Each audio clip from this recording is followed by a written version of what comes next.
I love it.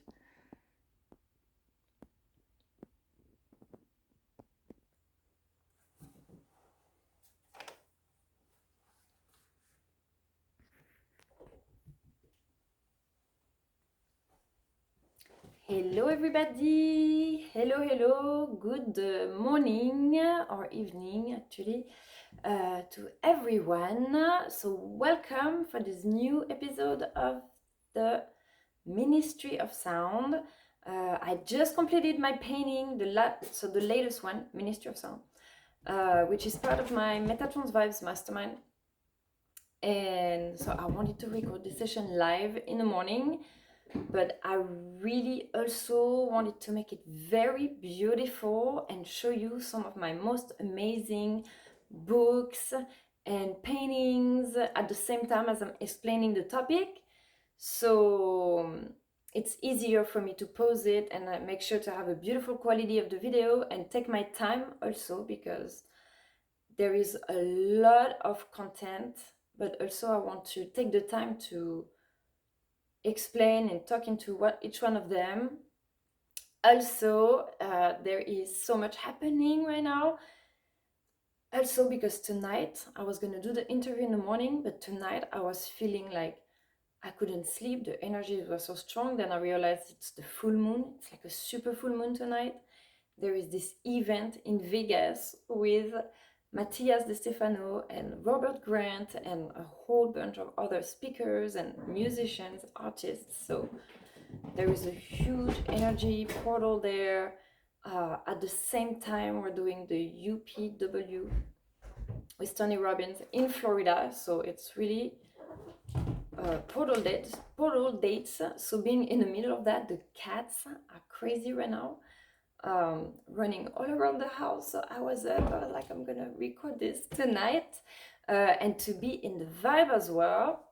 So maybe a remote viewing session. Yes, so Vegas vibes, and Egypt vibes, and technology vibes. So, oh my god, it's gonna be so many topics. So let me show you the little crystal that I found this week. My friend from the yoga studio, Steve, at the Empathic Tree House, always has the most incredible crystals, like super perfect carvings, and I just went to get it when I completed the painting. So the concept is, I painted a new Metatron vibes, with new Chinese character symbols on it, to kind of study an anti-gravity formula. Okay, because with Esteban we were looking for the flying formula. Okay, so we've seen those images of those spaceships so many times in Egypt, in, I don't know, I was seeing a documentary on Gaia today. Many even ancient writings on the walls and stuff like that have it, but it's also, wow, today during Tony Robbins events, they were saying, that the mind doesn't make a difference. If you're visualizing that you're biting into a fruit and you can see yourself eat the fruit and you almost can taste it, it activates, the saliva and the digestive process and stuff like that. So most of the stuff happen also in the ethereal. So when you see the spaceships like that, most of the time they happen in dreams or in lights, because they're on the other side of the veil kind of perception. But it's real. It's like a dream within a dream, and you wake up and then you see on the pictures on the stuff you write, or the crop circles that appear. Every time there is an event like that, there is a new crop circle that appears. Or sometimes when I paint a symbol, like for example, when I was at this exhibition last year, the Art Riviera Tour, in Saint-Jean-Cap-Ferrat in France, my friend Alice and I, we were painting the sigils, right?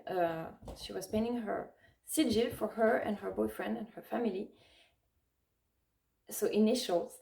And the exhibition was at the Cap. And the next day that we were doing this, there is a crop circle that appears that says Cap.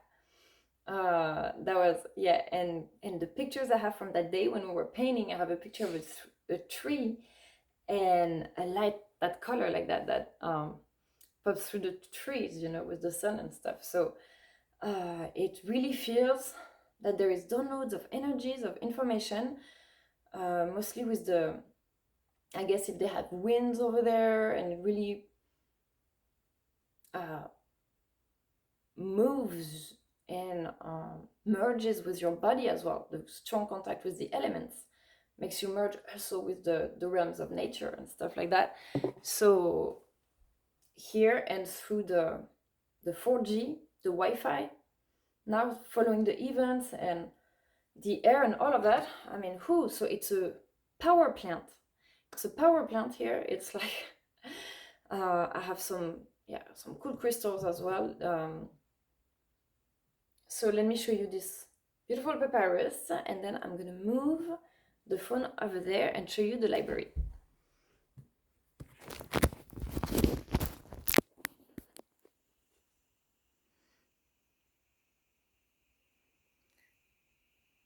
And after, I'm gonna tell you the story about this papyrus that represents the Nile. So for the trip in Egypt, you see, we were at Cairo.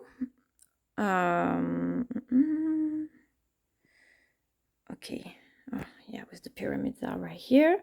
Okay, so yes, yeah, so the pyramids, we were there, and then flew down to. First, we took a trip, a weekend trip with a bus, a small tour to Beni Hassan and the Temple of Thought. That was awesome weekend. I have everything in video, so I'm still planning on making that movie, the second movie, number 2. But in the meanwhile, you can watch Yosoi 2022, where there is everything about the trip. So then we went to Aswan, which is wait. Yes, okay, it's written right now. So flying to Aswan and then Luxor. But this is cool because there is the amazing gods, goddesses, Nefertiti, Tutankhamun.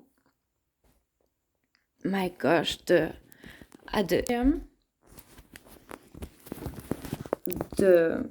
sarcophagus of Tutankhamun. Incredible. Wow. Absolutely incredible. Okay, so I'm gonna start.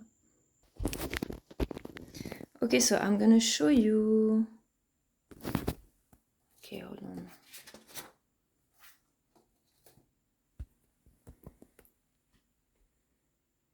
So there's a bunch of books. I'm not gonna read all of them. I'm just gonna grab a couple. This is the first painting that I got from Peru. The only painting I got from Peru in the very first apartment I was staying at. I always kept it with me.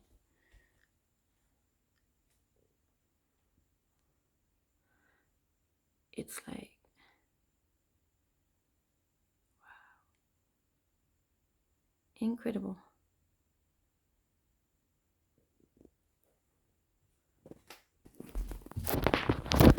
Can you believe that they're all gonna be in Vegas? I can't believe it.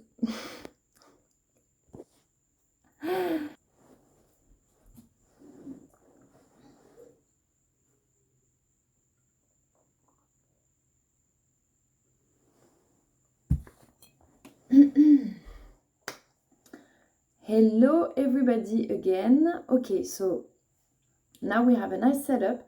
I have all my books in front of me. This is Gonna be incredible. So I don't know where to start. So as we are in the middle of the UPW event right now, I'm gonna start with no. Let me show you the painting, okay? And you'll see how everything just relates so much with colors. Hello, beautiful. Come on, beautiful. Okay.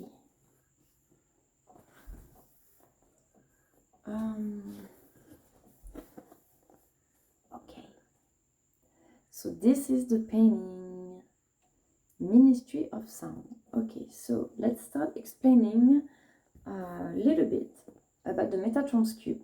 So the Metatron's cube is the last stage of the flower of life, right? When you have the Merkaba symbol that establishes all the connection between all the circles.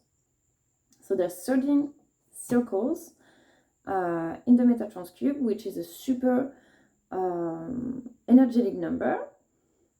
So I always refer to the example of the divinity, right? The 12 apostles plus Jesus is like the number 12 plus 1, humanity accessing the consciousness to the divine, or the divine beings and stuff like that. But there is also so many meanings to the number 13. So I have this book right now by Natalie Chintanavich, La magie du 13, the magic of number 13. So my favorite one is about the 13 crystal skulls. Okay, she talks about 13 crystalline doors, 13 bodies of solar fire, crystalline body, and then the part of revelation. See, for example, the first crystalline ray, pink, silver pink, as for particularity to put you instantaneously in the vibration of the heart. In this way, it's putting in,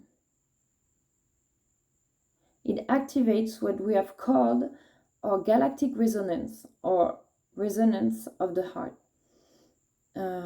It's about the frequency that unifies all of you, that unites all of you.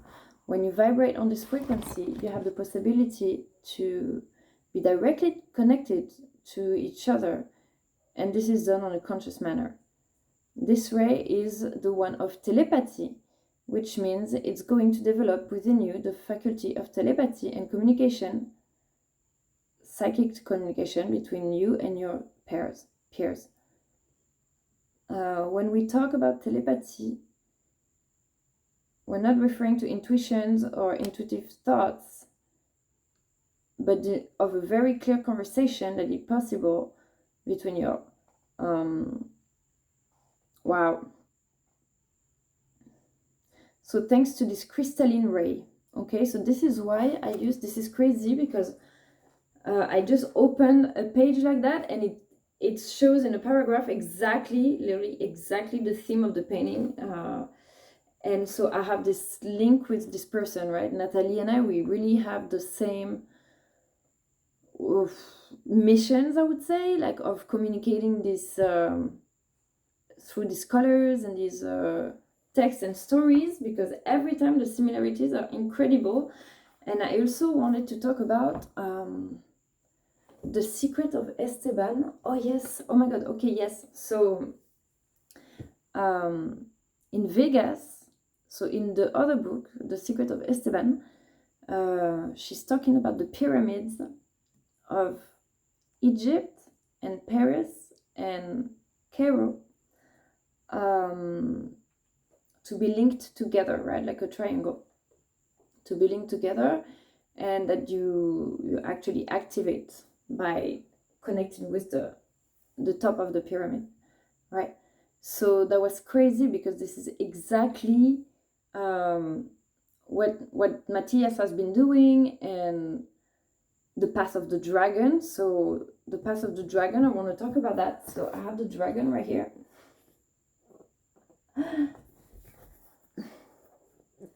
Okay, so you see, okay, so you see it's, let's talk about the dragon. Yeah, there's Chinese characters all around. I will explain in a little bit what they mean and what is this flying formula, right? An anti-gravity equation.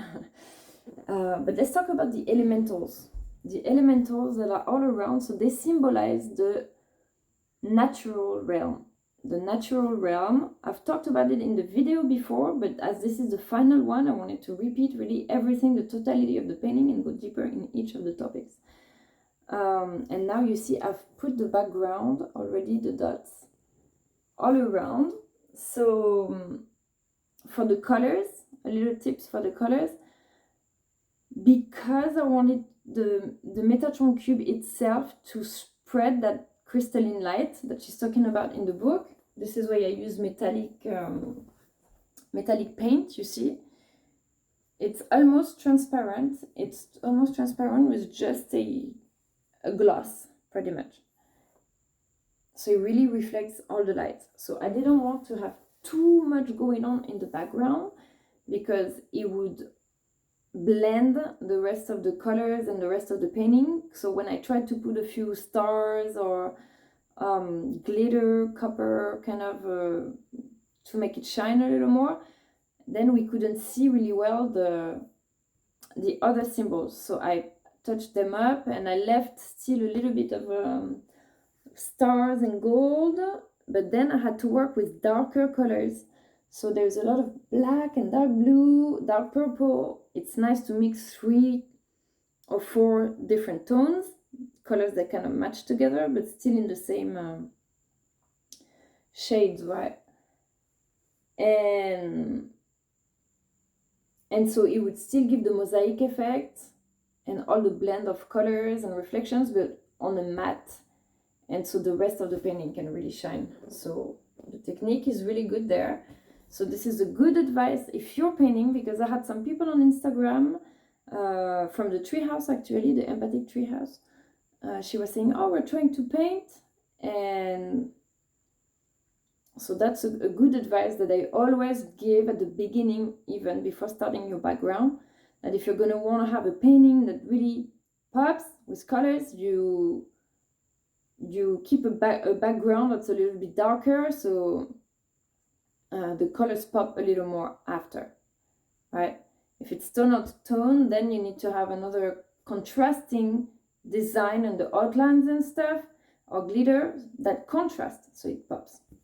Otherwise, if you like it when it's also interesting when it's really blended, because it asks the eye to watch, to look twice. So it was interesting because, you know, I see a lot of bad comments for no, actually I don't, that's not true, but I saw one bad comment today about you know, Dean and Tony and the marketing. And sometimes when I talk about to my friends, you know, oh, follow the trainings, they're free trainings, and they're like, oh, you know, it's just marketing, they're trying to sell us their stuff, you know. And I'm like, yes, but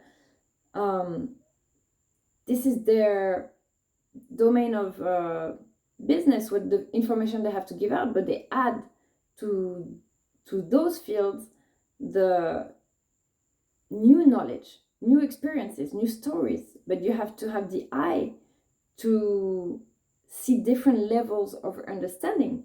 And Tony Robbins, he says that his mentor, Jim Rohn, he was always saying the same conference, but every time he would understand something more, you know, a deeper level and stuff. So of course their range of trainings and stuff is so wide. There is so much that you rarely listen twice. You always discover something new, but you can still work on these different ways to read.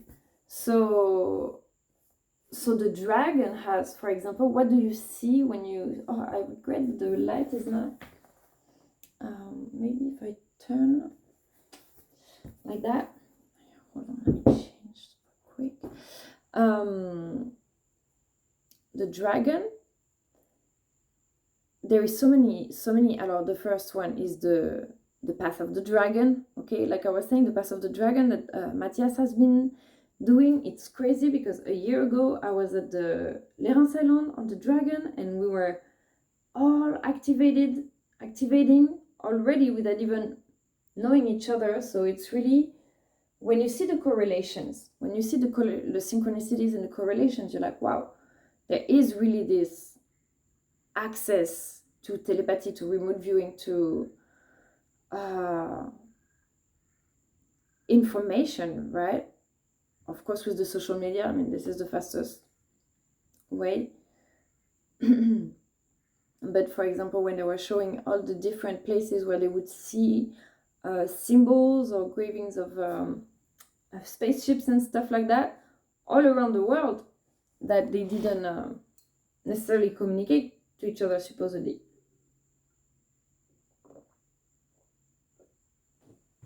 So let's see. This one is the secret book of Zion. So it's they're kind of covering up a few different theories. I think they're kind of gathering.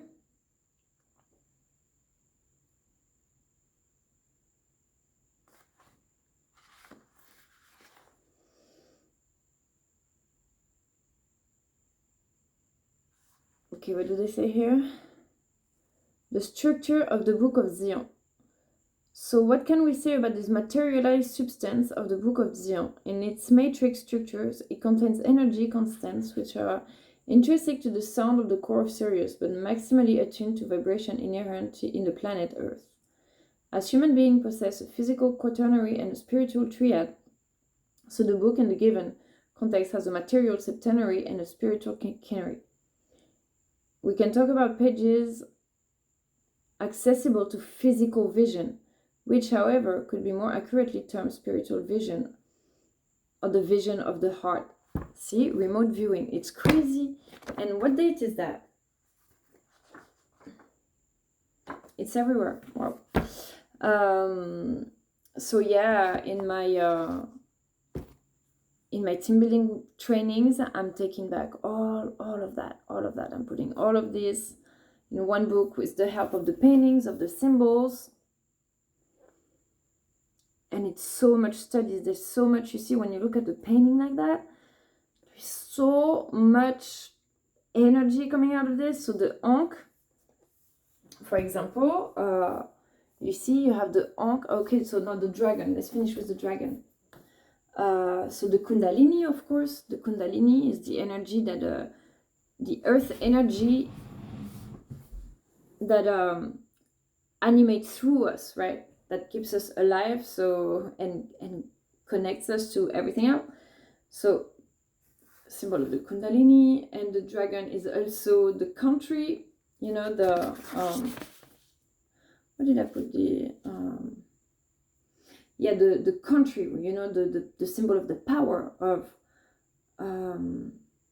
surveillance, protection, taking care, you know. So I see that, I'm like, that's the unleash the power within, you know, Tony President.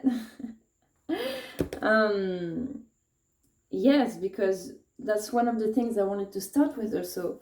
Where, you know, I used to say, only you are the key of the doors you want to open. Here, let me change the lighting.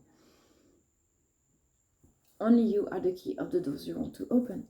So I wrote this when everything was flowing in my life, and when I was, you know, younger and young and free, everything would seem accessible. I would say, oh, I'm going to Peru now,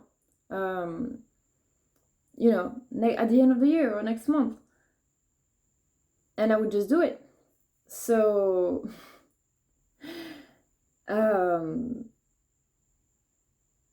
I went there, I found a job, an apartment. I would just walk around the street and hear someone talking.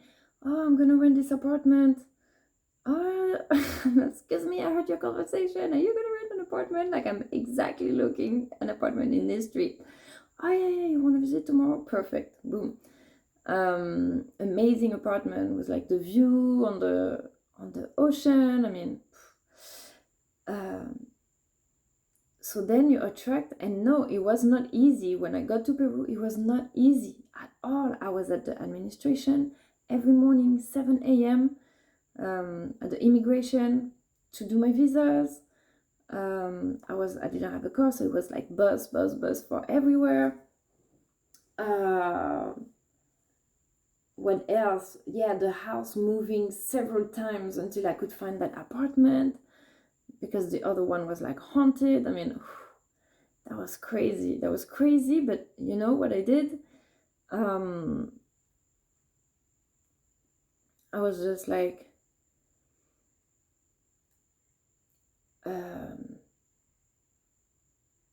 I have no choice. You know, I took just as much as everything. I moved there, everything. I was not just coming back. So I was like, okay, I need to find that. I need to get that visa. I need to do it. And so that was so easy. But then when I got here, and then stuff happened, and another one, and another one, and another one, and you're just like not used to that. You're like, why? Usually everything flows, you know, but it's and then you need to have the help of people around you. You need to find the training, the motivation. You know, once again, they were saying, oh, I don't know, they're just trying to sell you their stuff, but they don't go deep into the topics or whatever. I was like, but that's crazy. It's not.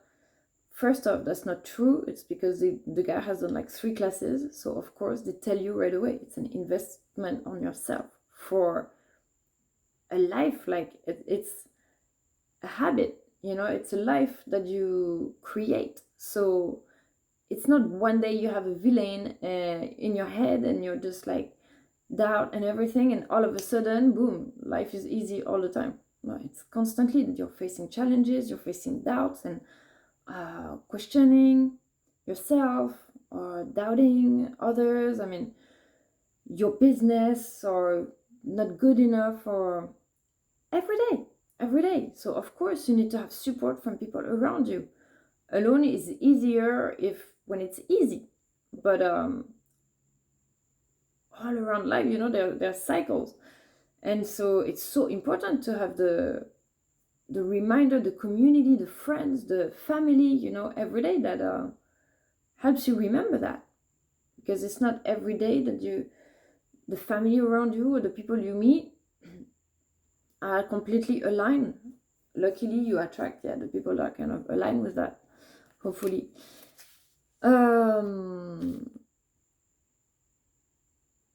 Okay, so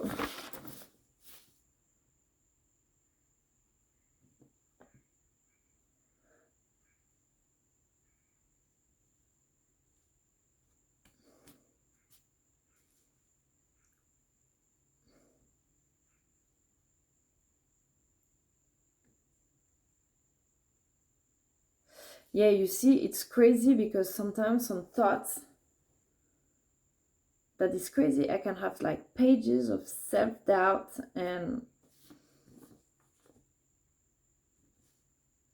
oh, it's crazy. Yeah, we are already perfect as we are. Yeah, we're already perfect. Of course, it's good to work on ourselves, but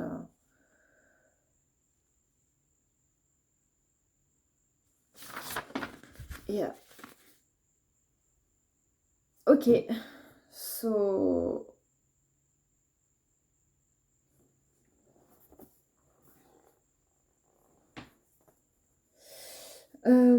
so the Chinese characters. Okay, so the Ankh. So what else? And so of course the dragon. So it starts with the dragon because it's the ignition. Okay, so this is and so the rest of it is a mechanism, right? It's a technology.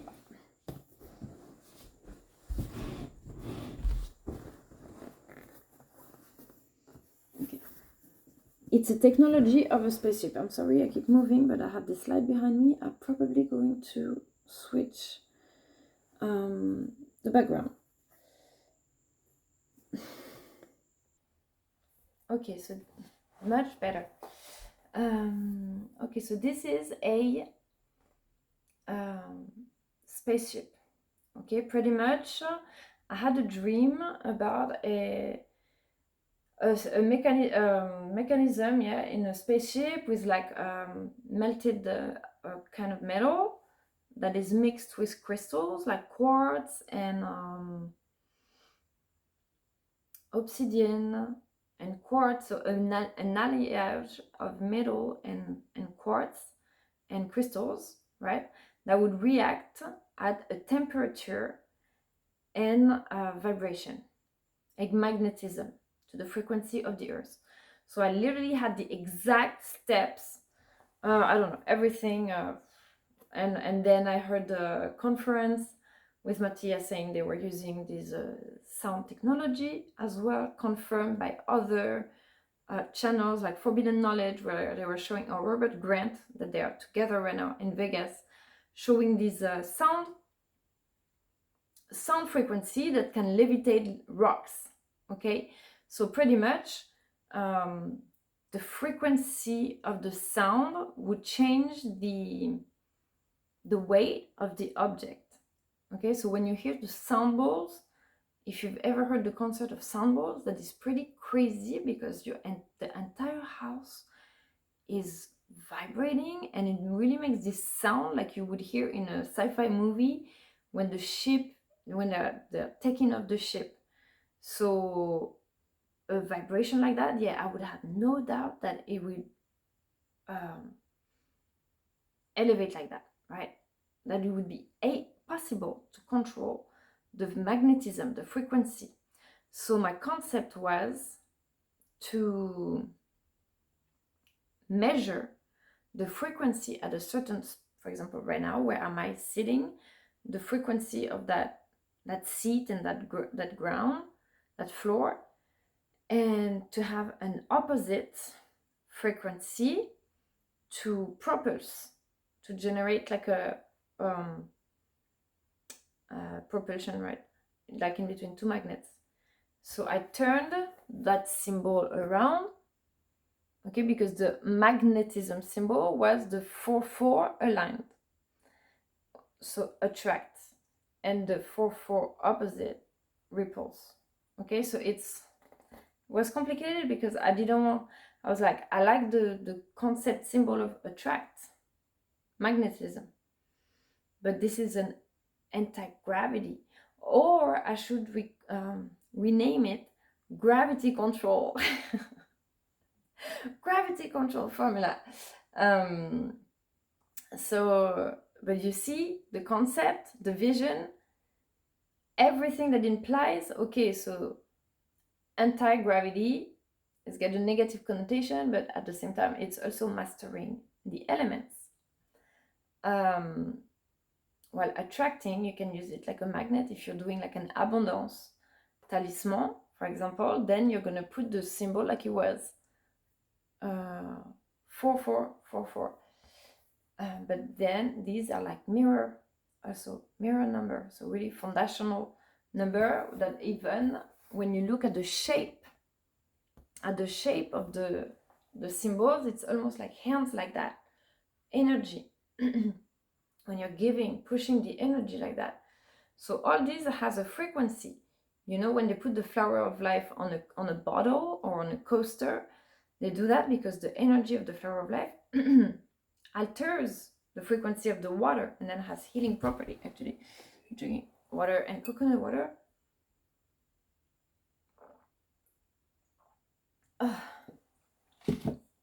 So see, I was looking at that.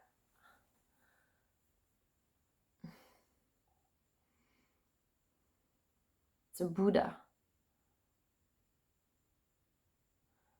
So these pieces, ladies and gentlemen, they go in the angel pack.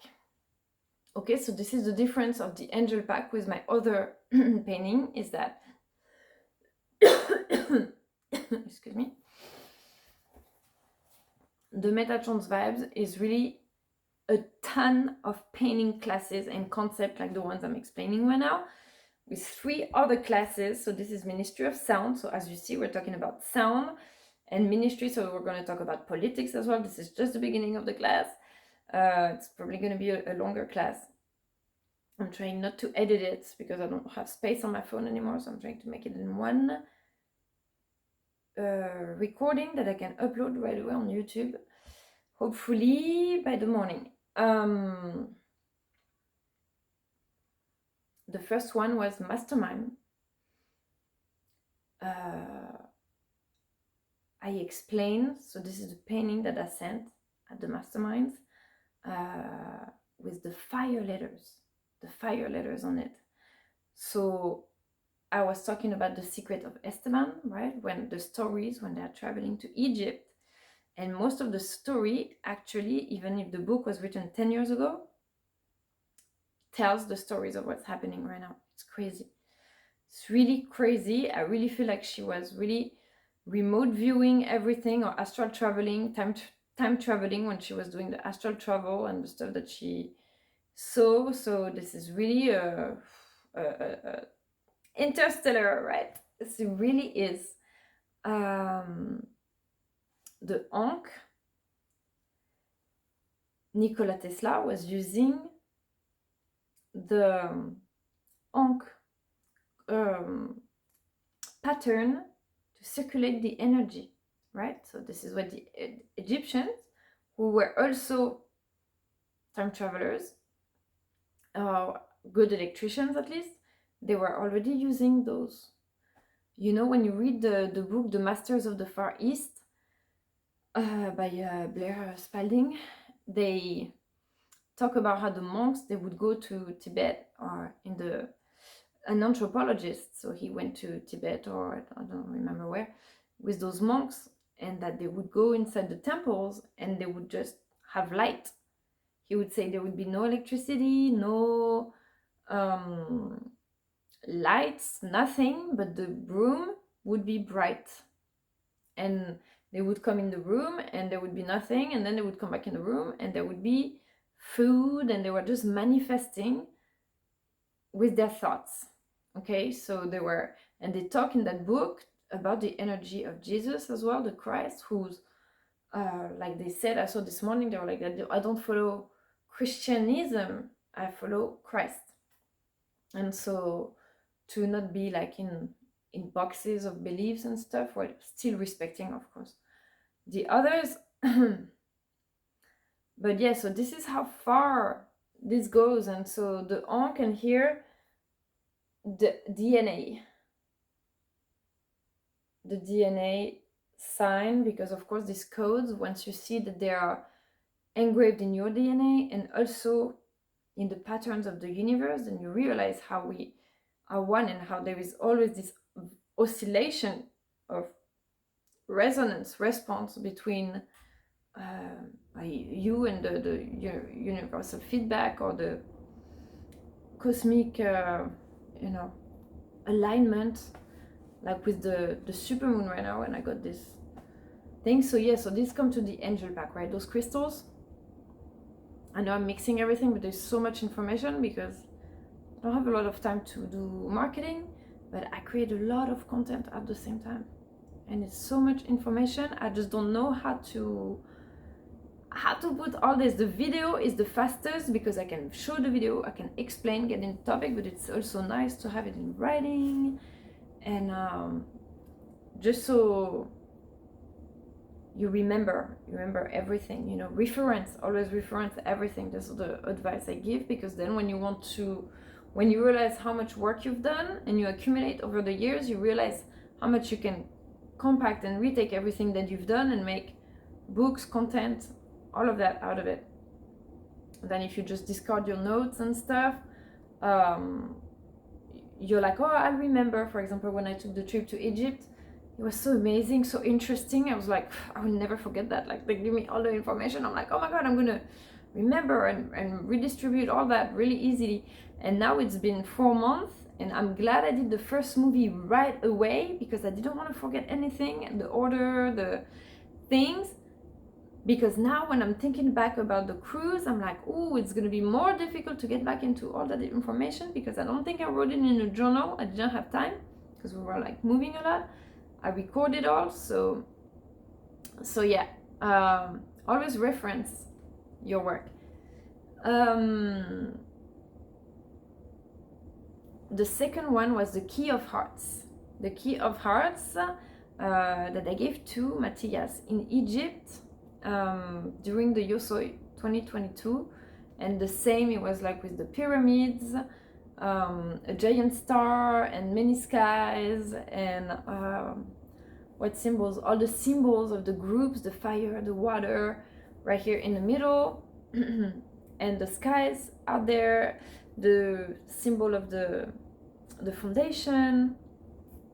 So it's really interesting. For me, it was passionating to, I didn't realize I was doing so much, you know.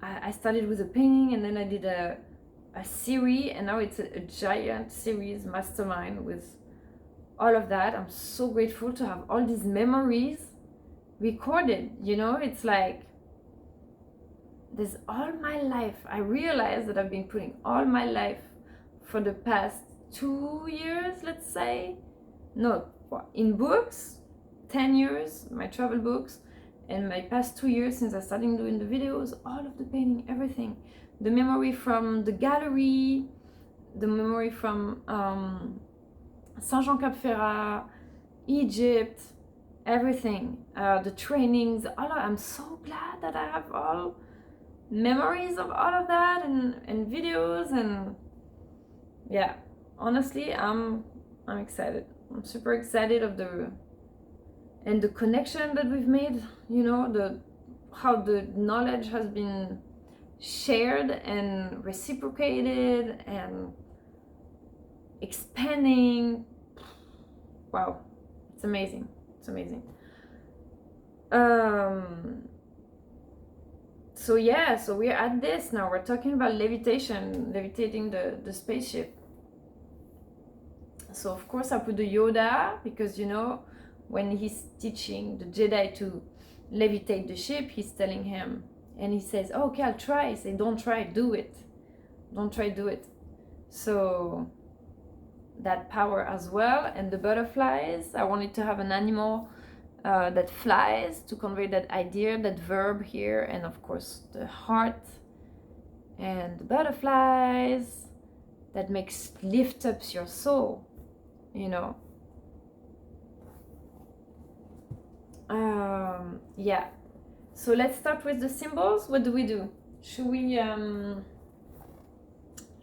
do a little break on the painting and pick a card from this oracle?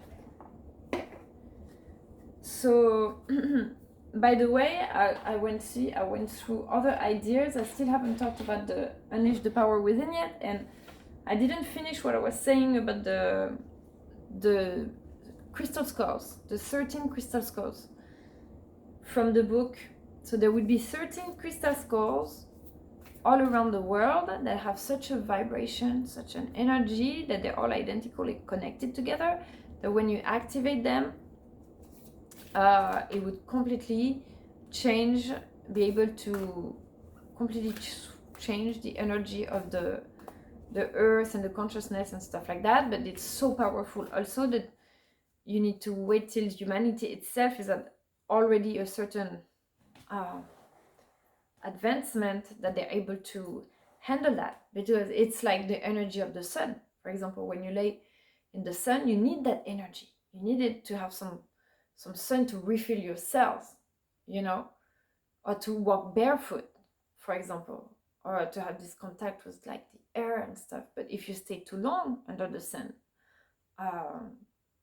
you get burned. Or if you stay too long on the computer, you start having a headache, for example.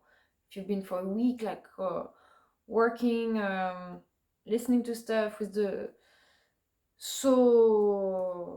for the consciousness alignment and stuff like that, it's the same thing. Your body needs time to realign and reprocess. Okay, so star gathering.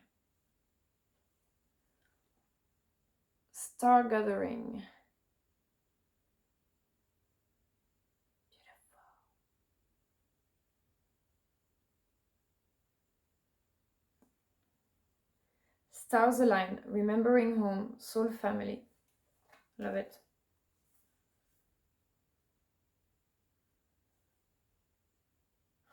Crazy. Okay, I'm going to put 3. So there's this one and this one. Well, they're all purple. It's purple, really purple energy. Well, it's flying a ship, right? We're flying. So it's literally crown chakra 100%. A lot of blue in the painting as well, the throat chakra.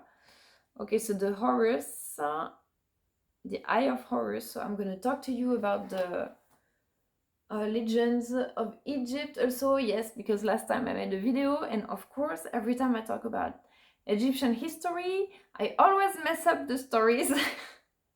So, I was talking about Set last time and Osiris, right? The story of where was I know I wrote this in my notes somewhere. Oh yeah, I was telling you that Nut is usually depicted as a cow, right? But then I read that it's not Nut, it is Hathor, the mother of mothers. But now I just verified that online and they said that it's Isis. So I was like, I don't think I've ever seen Isis depicted as with a cow. She has the horns, but just the horns, the symbol then. So anyways, so I think it was really Hathor. But anyways, even when you read the stories of Set and Osiris, in some stories, so Set, who was, I think, the uncle of Horus, because he was the son of Osiris, and Osiris and Set were brothers.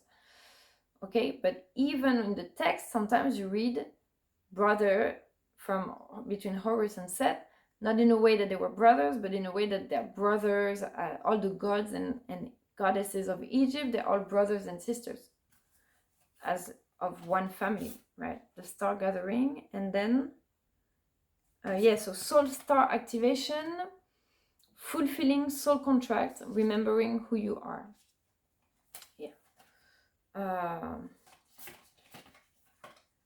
Angelic frequency. Angelic, I really feel connected with all these events happening right now. Angels are here. You are safe. Potent connection. Yeah, I was in my bed. I was like, I need to go get up early for tomorrow morning, the conference. And then I was like, no way, I'm gonna go do it right now because it's that night.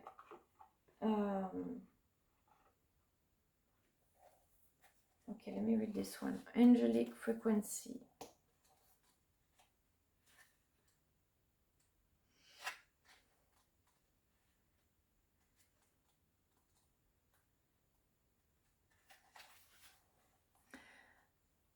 The angelic frequency is the energy of the angels and the angelic kingdom, which is aligned to service, devotion, authenticity, and love. When this frequency comes to us, it's because the gateway of our heart has aligned with it. We've essentially become an angel upon the earth. Angels have the heartbeat of Source, and so when we're in touch with the angelic realm, we're also connected to the heart of God. Wow. Crazy. This card features a being of light.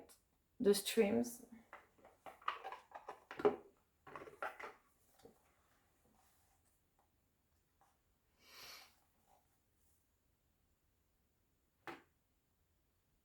The streams of light surrounding it at the angelic frequency pouring down to light up your life. This image also unlocks our soul memories of our guardian angel. Before we were in this life, we danced across the midnight sky, and as the universe follows the law of attraction, our angel was attracted to us because our likeness was also in them. So we became connected, and since then our angel has been with us through every lifetime and every experience. Visualize yourself surrounded by golden light to attract the angelic kingdom into your world. Silently say, "Thank you, angels, for reminding me of your presence. It feels so good to know you are here. welcome in their light.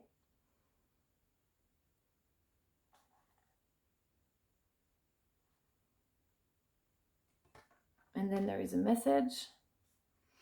Angels are drawing close at this time, so be open to signs and synchronicities that confirm this. It's important for you to know that through your actions, choices, and service, you have upgraded your spiritual connection and your frequency.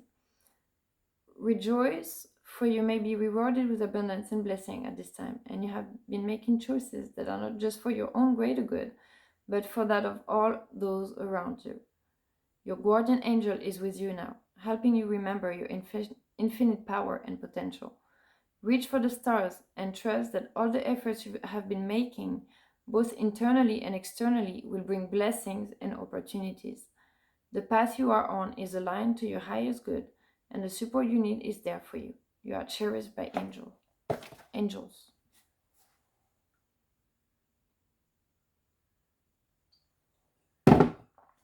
Okay, so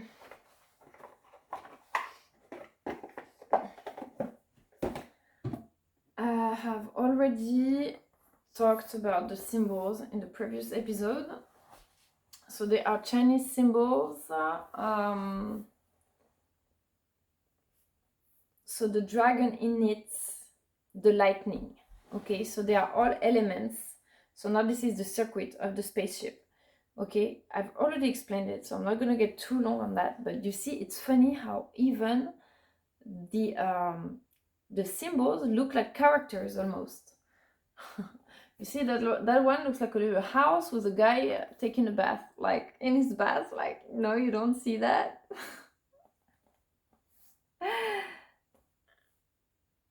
This one is like music, like jazz, you know. This one, okay, so let's start like that.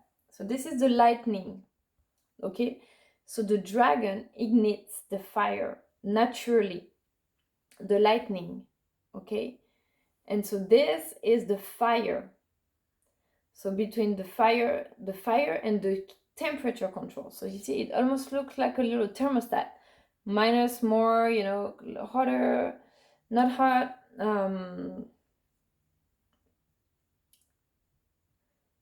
Conduct say we could imagine that the vessel has solar panels. Okay, that the metal on top of the metal, there's like super thin solar panels, super thin, directly inside the metal, that with the UV light. Okay, but for me, because when I talked to the solar panel specialist, he said that it's not the temperature that activates the solar panel, their little electrons, particles, or whatever you call them, that activates through the UV light. So the UV light excites them pretty much, and they create vibration that is then transferred to the pipes of the electricity of your home. Okay, so this is pretty much what ignites it through solar panel to activate the system. And then through a thermostat system, you're able to control the temperature, because in my vision, it wasn't just the light and the UV, but also the temperature. Because you know that some crystals like quartz or obsidian, depending, or emerald, that's dependingly sensitive to temperature. So for example, the quartz will break easily. Okay, but I've talked about this before. The quartz breaks easily in a heat. Okay, well, the obsidian is a volcanic. So the quartz is a great conductor and electricity and peaceful. So you would use this vibration to activate. Okay, in it, you would vibrate and continue that energy here through the sound, and the sound of the vibration would continue amplify. So it's pretty much an amplification, a spark to a temperature and conductor to a vibration. So it's just like a snowball effect of energy conduct like this that adds up to the frequency. So these are the crystals. Yeah, these are the crystals. So the fire that make the crystal react. So quartz, obsidian, which is lava, so it's less less sensitive to heat. So if you want to slow down or reduce the temperature of the ship, because the temperature is what makes the pressure on the crystal, like just like water, when you freeze the water, it expands. So the same with the crystals, like depending on the temperature, it will create more or less pressure. So then magnetism, so playing was like this with the temperature and the pressure in the crystals, to create this anti-gravity. So this is the frequency of sound. So this is how you activate the control of the frequency through the frequency of sound. Then that you calculate the energy of the floor where you are, and you create that opposite mirror frequency. So maybe let's imagine if the frequency is 51, like for example the area 51 and area 15, so 5115. Okay, so let's imagine the frequency of the floor. I have no idea how to calculate frequency, so I'm just making numbers up completely. But engineers can actually take that, and if you use that, thanks for referring. I'm gonna put a patent on this, okay, this time.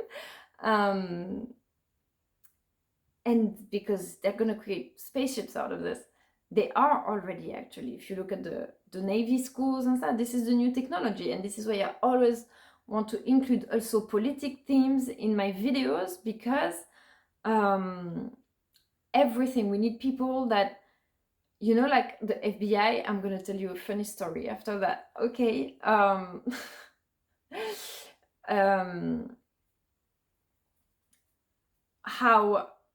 wait, oh, I mixed up. Yes, multifaceted. The FBI, when they recruit, they want people that are really multifaceted, but they also, in their range of specialists, you know, they have scientists, they have linguists, they have law, they're all agents, but they all have different backgrounds, so they can all bring their level of expertise into the office. Okay, so this is the same as what's happening right now. Especially for me, I'm not a specialist in marketing. I know the marketing. I'm a specialist in a way that I know how to do it. I know what to do, the steps and everything. I think that's what's annoying to me, because I feel like I do a good marketing, besides like the bad moods sometimes, but I mean, everybody has them. I just don't hide them. But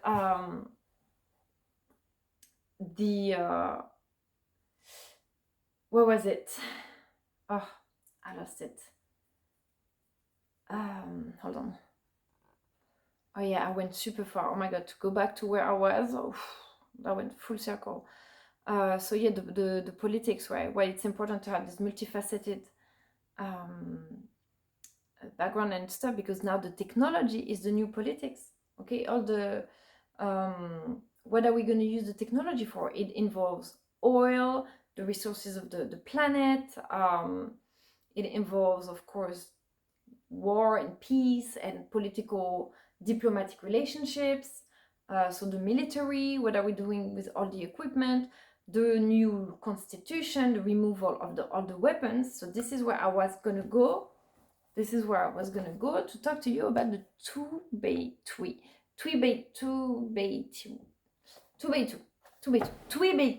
Sorry. Because they are talking about something super interesting about that, the removal of the weapons.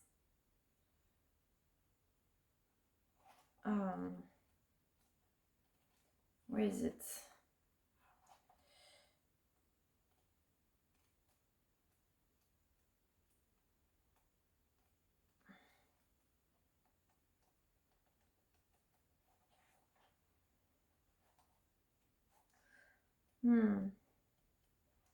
I could swear I know this entire book, because I'm so I'm gonna, while I'm looking for the page, I'm gonna tell you the story.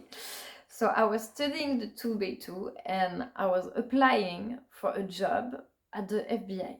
Okay, so because I was so passionate about this stuff, I was like, I can so that would be so interesting, like decoding, you know, like Mulder and Scully, you know, like decoding the mysteries of the codings, and after all the stories that I talked about in my first one, the Make Love Not War, after all of that, I studied actually a bunch of articles.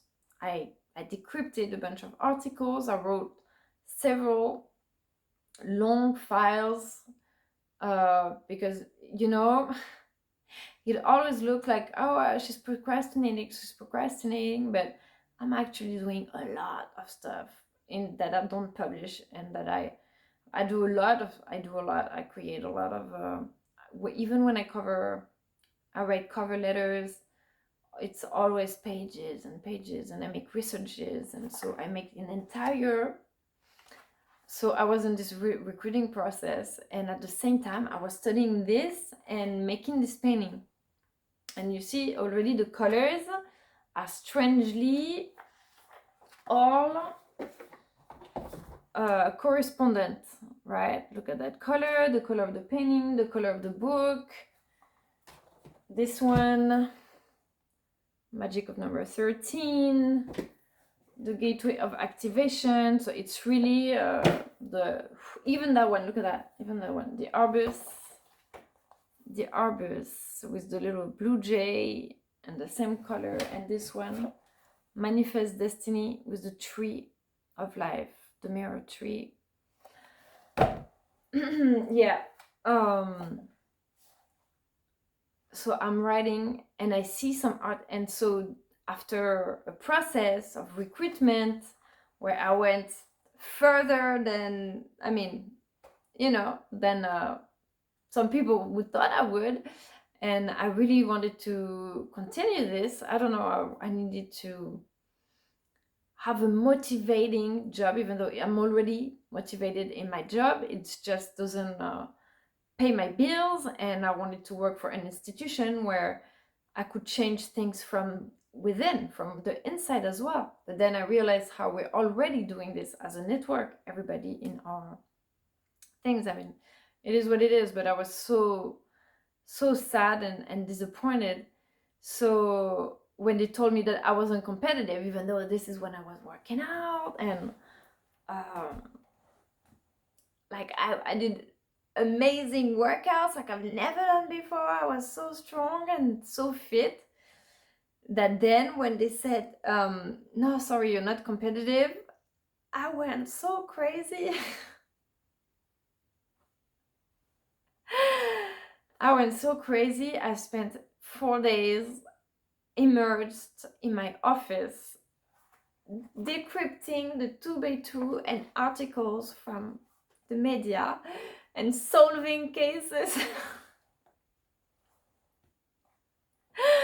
So I wrote them, like, plus other stuff, but I wrote them like pages and pages, like 20 pages. I was sending them, hey, but look, I'm absolutely competitive. Like, look, I sold this thing, and I was sending them, and then I was writing other, and look at that, check that out.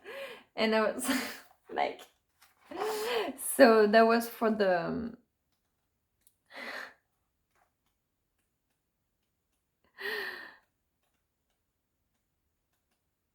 because I did go for an interview, so I had a correspondent that I could send files to, my resumes and and stuff like that. So I did letters like this. Oh, where is it?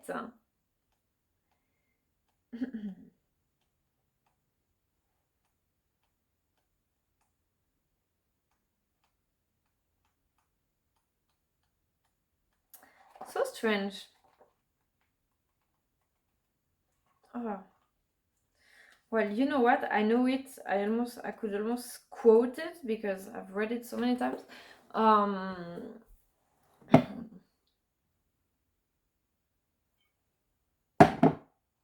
So it comes with little hexagrams like that.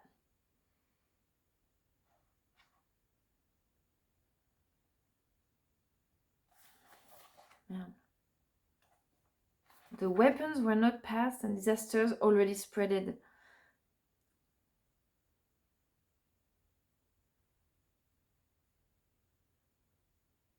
Wow, see, they're talking about weapons and all.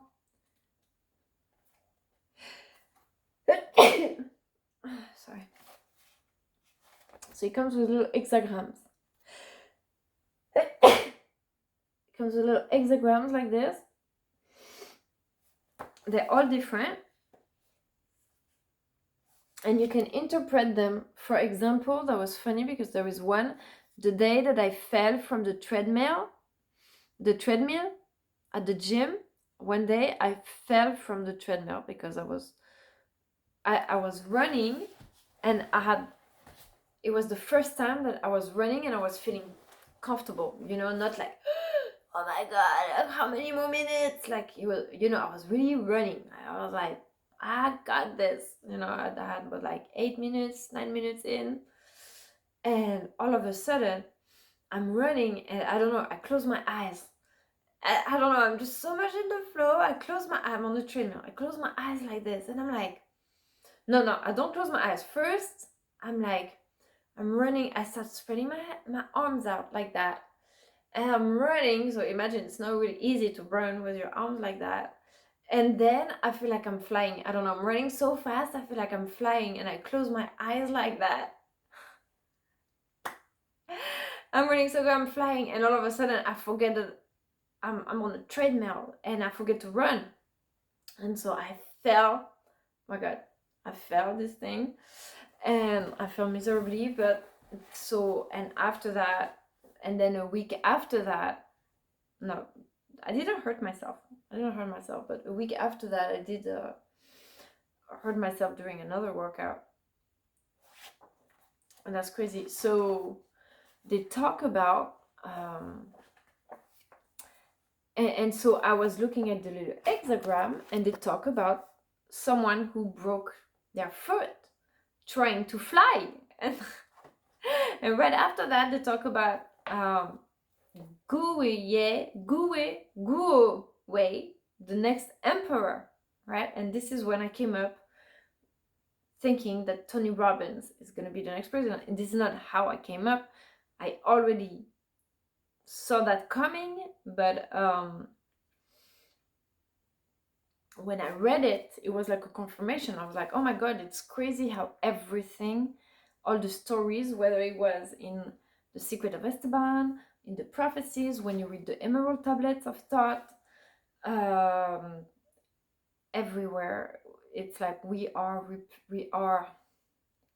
like embodying, these characters, these prophecies, this situation to come and make it happen and manifest through our own stories and stuff. And of course, something that I really felt deeply when I was in Egypt is that the same energy can manifest through many persons. Okay, so for example, many persons are like, oh yeah, I work with Isis, I'm connecting with Isis. And many women, because she's the mother, right? Isis. So when many people will read the oracle and they will directly feel like them, because you're carrying the energy and the mission and the message and all of those collective healing. This is why it's a collective mission, because we're all at certain points, strategic points, antennas and poles and stuff like that, anchoring, grounding the energy. Just like right now, there's this huge pole here in Florida and the other one in Vegas, Arizona. And yeah, and I have a friend told me today that he's moving back to California. I mean, it's crazy what's happening. So in the book, they talk about those pomegranates, right, on the tree. But the pomegranate, oh, I wish I could find it and read it.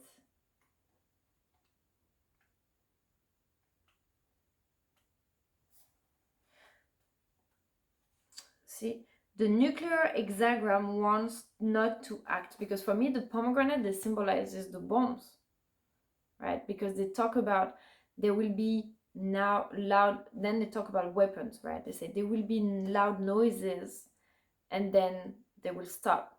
And in other world, other words, what's happening right now in the news with the all the shootings and stuff like that, this is the noises, right? This is the noises, not only the noise of the firearms, the bullets, but the noise in the media as well. All this is going to start making itself known so that we can remove the Second Amendment, okay? Amend the Constitution. They call amendment, yeah. Amend means modify, okay? Edit, change the Constitution. This is the most important one, the unarmed, unweaponization of the country, of the world. So then we can focus on energy, on those free energy, okay, on those technology and spaceship that's gonna make, that is so much more beautiful, it's gonna make us explore the oceans, okay, the space.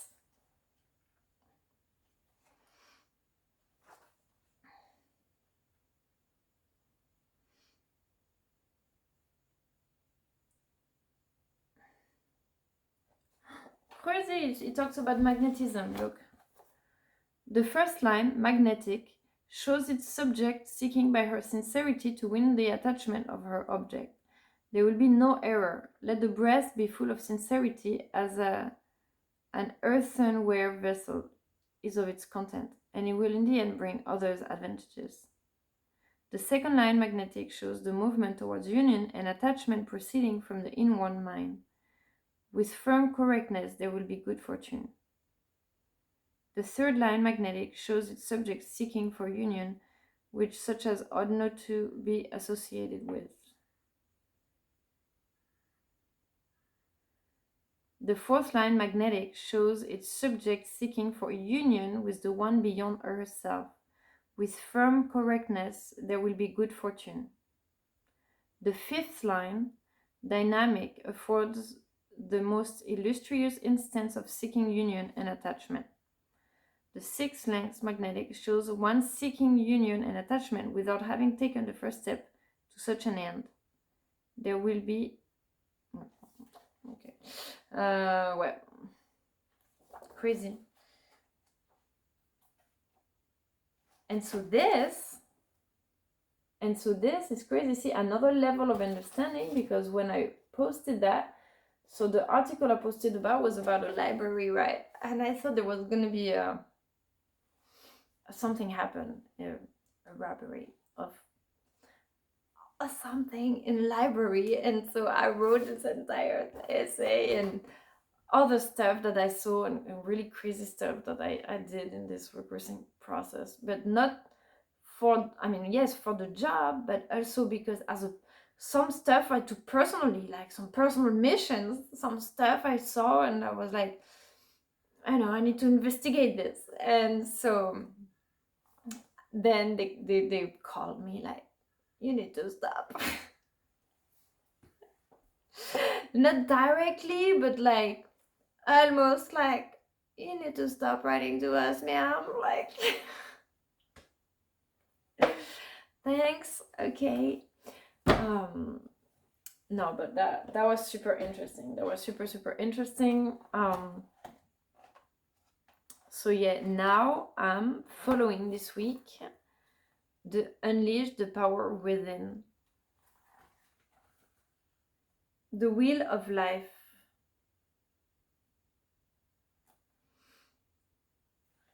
No, but I want to read, I'm not going to just pick whatever page. I want to read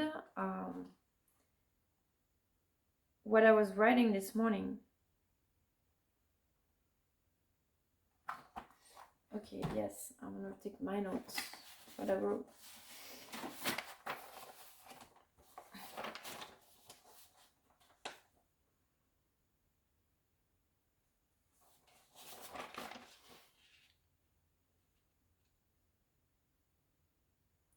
Yeah, the loud noises need to stop. The loud noises need to stop. Okay, so now, interesting theory. Life, to come back to Tony Robbins, the quote that I showed from this morning. Life gives you what you ask for. Life gives you what you ask for. I thought that was interesting to think about. Close your eyes. What are you asking for today? What are we asking for? Yes, the vision board.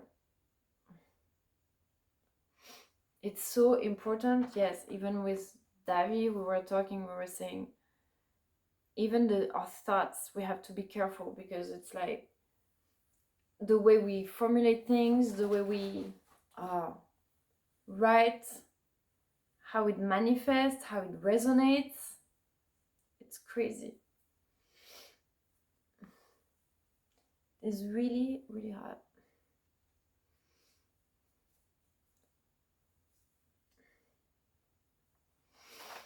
Okay. So, the fifth element. So I'm going to read a little bit just to catch up on the time, because when I try to explain, I try to remember at the same time. It takes me twice as much time when I have already written these pages, you see, really well explained. So then yes, the last symbol is magnetism, right? Magnetism.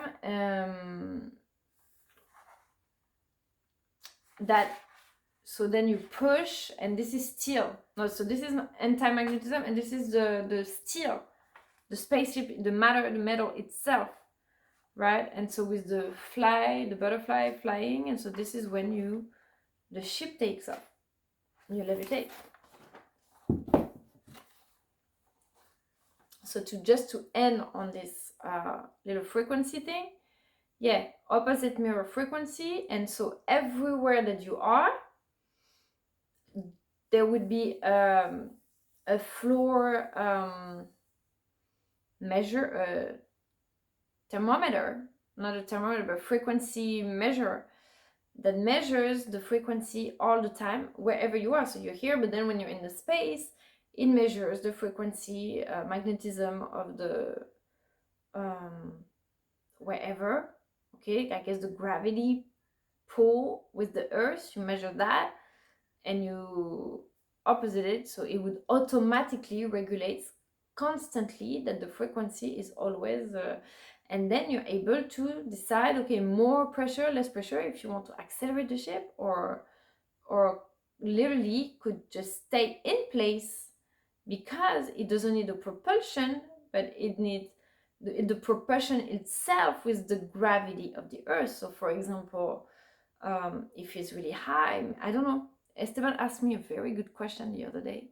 He said, is the gravity higher when you're high in a mountain, or is it higher when you're by sea level? Is the pull, because when you're on the moon, of course, you know that the gravity is lighter, so you're almost jumping, making large steps. But it doesn't mean that when you're high in the mountain, is it the further you are from the epicenter, and the more like the pull is, like a band-aid, like no, not a band-aid, like a band, you say that, elastic, the more like you pull, the more the gravity is like pulling you back? Or is it the closer more grounded you're out of the floor, the more the gravity is? You see what I mean?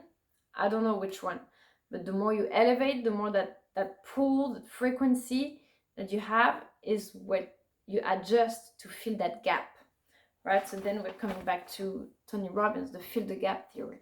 So you see how all of that connects. It's pretty crazy. Yeah. By the way, thank you, Esteban, for showing my boobs to 12,000 people today. That was really, I always say, remove guns and legalize topless on the beach. I embodied, you see, I walk my talk. That's what I do. I'm literally they say we're gonna take a break, so we're gonna take a break. I plug the camera, I quit the video, I put something on top of my computer, so of course I can hear, I can still listen in the background, but I say, Esteban, let's go to the pool. we go to the pool just to get him some air out, because I was listening to the training all day and writing, so he was a little bored. We go outside, and then after that, I'm drying on my towel, and he's playing. Next thing you know, I'm done. I'm like, okay, I'm gonna go back to my training. I go there, and he's in front of the computer. He's removed the cache. He put the camera. He's like, oh, I wanted to have the camera on, and I was just right behind him, and I was like, Esteban, I'm in my swimming suit almost. Like, come on now. And yeah, I was laughing. I saw the camera. I was like, up on the floor, and then I was laughing so bad. I know, I was a little bit embarrassed at first, I have to say. It's not the same when you're on the beach, but I mean, you know, you gotta, fight for your ideas. Anyways, that was funny. So the crystals, that he was grounded after that, of course. For like 5 minutes at least. So we are the fifth element, the activation code. We carry them within us. Oh, the fifth element, but there's 1, 2, 3, 4, 5, 6 plus the elementals, and with the dragon, the first lightning, yes, when the elements they come and they create the fire like that also.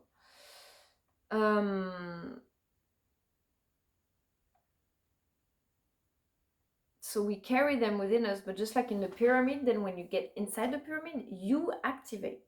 You know, there is quartz in the rocks, in the granite of the sarcophagus or the walls and stuff in the pyramid, because yes, they were using that technology. It's not just decorative. If there is crystal inside the rocks, it's because they know they were activating portals, and so with their own chants and energy, this is how they activate the pyramid. So we carry them within us, and we are receptors, emitters of information, and crystals are amplifiers and also keepers. So when we were in Egypt, Matías said the water is keeping information, encoding information, but the crystals do as well. So all the crystals, that's why they enhance the telepathy, or connect you with certain persons. For example, a color makes you think of someone, reminds you of a person. It will connect you to them. So encoded with information. They're like antennas. Yeah. But I talk more about this in my angel pack. Yes. So to go back to that angel pack, so the Metatron's pack, it's those paintings, plus you have a painting from me. And then the angel pack, you have 3 other trainings. So the usual introduction module with the auto clock, which is explanation of all the concepts, the foundational concepts and vocabularies of the painting and how to learn the technique. So all my masterminds start with that, and varies a little bit depending on the bonuses, vary a little bit depending on each. And plus books, I have travel books as well. And so the angel pack has the 2 paintings, 2 oracles. So for example, today I have my oracle. So there will always be my oracle, of course. I'm promoting because it has 44 of my paintings. So they are not all, because I have more now. I'm working on a second oracle, like many projects I'm working on at the same time. But you see, it's Amazon, Oasis. See, this one is just a drop, a vibration. I created this one for one of my mom's friends in Guadeloupe. That was a custom order. He said, do whatever you like. So I was like, okay, do whatever I like. And he's a sound therapist. He's a sound healer. So I was like, I want to paint just a vibration. So I painted just like literally just a vibration, like just circles. And green, so it was for the heart chakra. The colors really on the camera don't give it justice, because it's a beautiful green, metallic colors, different shades of green, blues. Like really, if you get the oracle, you will see how beautiful the colors actually are. All of my artworks, the chakana, all these beautiful, beautiful 50 shades, of course. One of the first one I painted in France, the first one I painted from France. Moods. This one is interesting. It's because all the ranges of the emotions, all the colors represent an emotion. So the yellow, orange, green, so you can correspond the colors with your chakras. Maybe green is the color of your heart chakra, but also pink is the color of love, or red can be the color of anger, but it's also a color of passion. The blue is deep, so deep healing, communication. And then you have those gray, more comforting blue and gray colors to make you feel safe. So it can remind you of many emotions. But the one mandala over everything else, the white with the heart in the middle, reminds us that every emotion, no matter positive or negative, has the base root is love. Okay, because for example, if you're sad, most of the time it's because of love. Either you, I don't know, if you lose an animal, you know, and you're sad, or you lose, I don't know what you can lose, a business or something, or you, I don't know, many reasons you can be sad, right? Heartbroken, or or fear or stress in your life. But all of this, the root is love.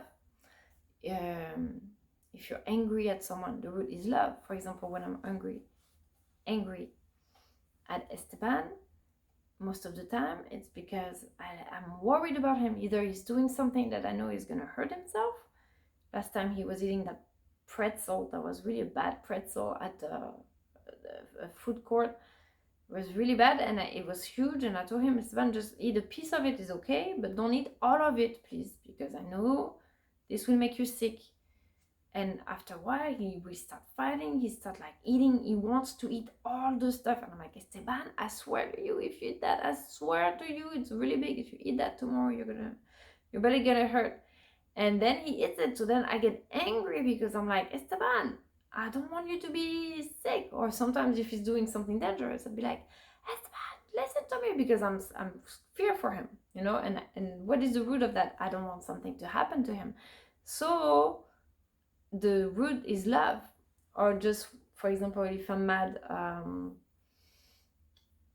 if I'm worried about, I don't know, being able to provide for him or stuff like that, then the root is love, because I want him to have to never be in need of something, or me, or so all the emotion. Or if you're jealous, it's like because you want to be the one thought of a person, you know. Or so everything comes from love and for love. So that's the meaning of that. And so what else? Yes, there's plenty. 11 see, with the Pachamama on the back. Yes, there's an 11/11 event coming in Argentina, Yo Soy 2022. It's gonna be awesome. They're gonna redo the concerts and conferences from Egypt over there in Argentina. It's gonna be crazy. For me, it's been 11 years since I've been in Peru. 11 years. And my last day in Peru, this is where I made this painting, my last day in Peru was the 11/11/11. The last day. And then I flew on the 12th, because symbolically, when I had to pick my departure date, when I decided I was going to leave, I was like, I want my last day in Peru to be the 11, 11, 11. And this is the day I got that tattoo, the spiral, the symbol of the Pachamama over there in Peru. That's how they put in the jewelries and stuff. So a lot of stories. This is where the 11, 11 start becoming super powerful for me and in my life. Yeah, so these Chinese, so you see it's like a Chinese letters and formula, but it also looks almost like a hexagrams, and you see you can read in the shape of the symbols. So once you start seeing this, you see it every day, in every day of your life, you know. And even when I pick those crystals, so the angel pack, I'm still not finishing with this, 2 paintings, of course the courses, so the art o'clock, the Journey to Love, and what's the other one? Summer Vibes with the mermaid. So this is completely different. Is how to paint a landscape, how to paint a landscape with mystical characters. And even if you're not super good at paintings, you can learn mandalas, mini ones, bigger ones, all in the dotism technique. So it takes a process. I have to say that after all of this, I'm kind of taking a break now. I'm feeling more writing and stuff until I have really feel like, okay, I need to paint. But right now it's the holidays, my son is here, and so I don't have the time to really focus and do this immersion that I do when I paint. So I'm more like writing on my computer, because it's easier to start writing 1 or 2 paragraphs and to leave and come back and do something than painting. I need to prepare all my stuff, I need to have the office clean, and then so when I paint, it's many hours sessions, you know. It's rare that I paint for 10 minutes and then I come back, I do 10 minutes. No. So yeah, so you have lots of sessions, but what's beautiful with the dotism, it is that you have a painting, you have an artwork that has the entire process, you know, like Tony Robbins or Dean says. It's like, if I can read a book or I can watch a training that gives me in a few hours or day or months or years something that can take you a lifetime to learn, for example, all this series of video, all of this that I finally decide to put, because every time I read a book, or you see all these books, I'm like, oh my god, all this knowledge I don't want to forget, because when I'm going to go and read something else, there's going to be more information. So if I ever have to share it to someone, I'm going to have to start all over. No. So little by little, adding everything, but then you get to watch them, then you're actually watching years of everything, gathering and connecting, putting the information all together. It's like the new media news, all the information, the galactic news tonight. So the malachite egg, Esteban asking, that was so funny. So I have this egg. See, I have this little fairy right here. This little fairy, and I had this little egg, dragon egg, and Esteban was playing with those last time when I was recording a video, and he tells me, what happens if I break the egg? And I was like, well, don't break the egg, you know, it's my crystal, I don't want to break it. He's like, no, but what happens if I break it? I was like, well, then the dragon is gonna come out. He's like, what? And I was like, yeah, it's like, then you're gonna see the dragon, but it's like a chicken egg. Like, if you break it before it breaks itself, then, you know, the dragon is not gonna be ready. So I guess that it will crack when the dragon is ready. So I don't know. There is the egg of the dragon. Yeah. But there is always, I'm saying this as a joke, but because I don't hope that I'm gonna break it, and I do believe that the dragon is already the mother, at least, of the dragon. This is the baby egg. But when a crystal breaks, usually you have a meaning. There's a meaning. Like, for example, last time I went to the gem show in Jacksonville, there was this little tiny angel, opaline angel, just like that. Same opaline as that, but a little perfectly carved angel, wonderful, beautiful. And as soon as I take it, it's crazy. I take it and I'm like, okay, I'm buying it right away, and I'm giving it to her, and it falls and it breaks straight, and I feel like the archangel is coming out.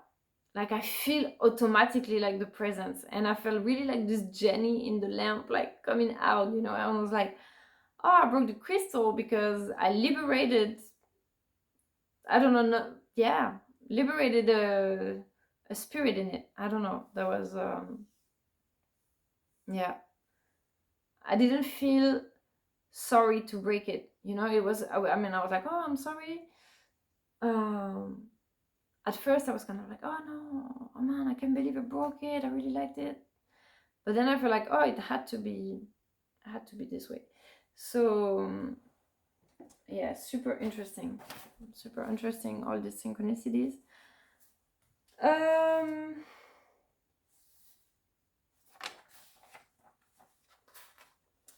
Yeah, the conductor of energy for Nikola Tesla. So you see the ship, when we talk about levitating the ship. Okay, so we're levitating the ship. So of course it's a reference to technology and the metal and the circuit that I put, you know, like this together. It's also a time portal because all the 13 crystal skulls. I'm actually painting a collection of 13 logos from Rosso e Pico, which is a champagne cannabis taste champagne, cannabis fragrance. Sorry, that was cannabis fragrance champagne logo, and I'm making a 13 collection of these. So far I have 6, I think. So I'm gonna continue that. It's also a long-term collaboration, but I'm really good friend with Natalia, who the manager at the brand.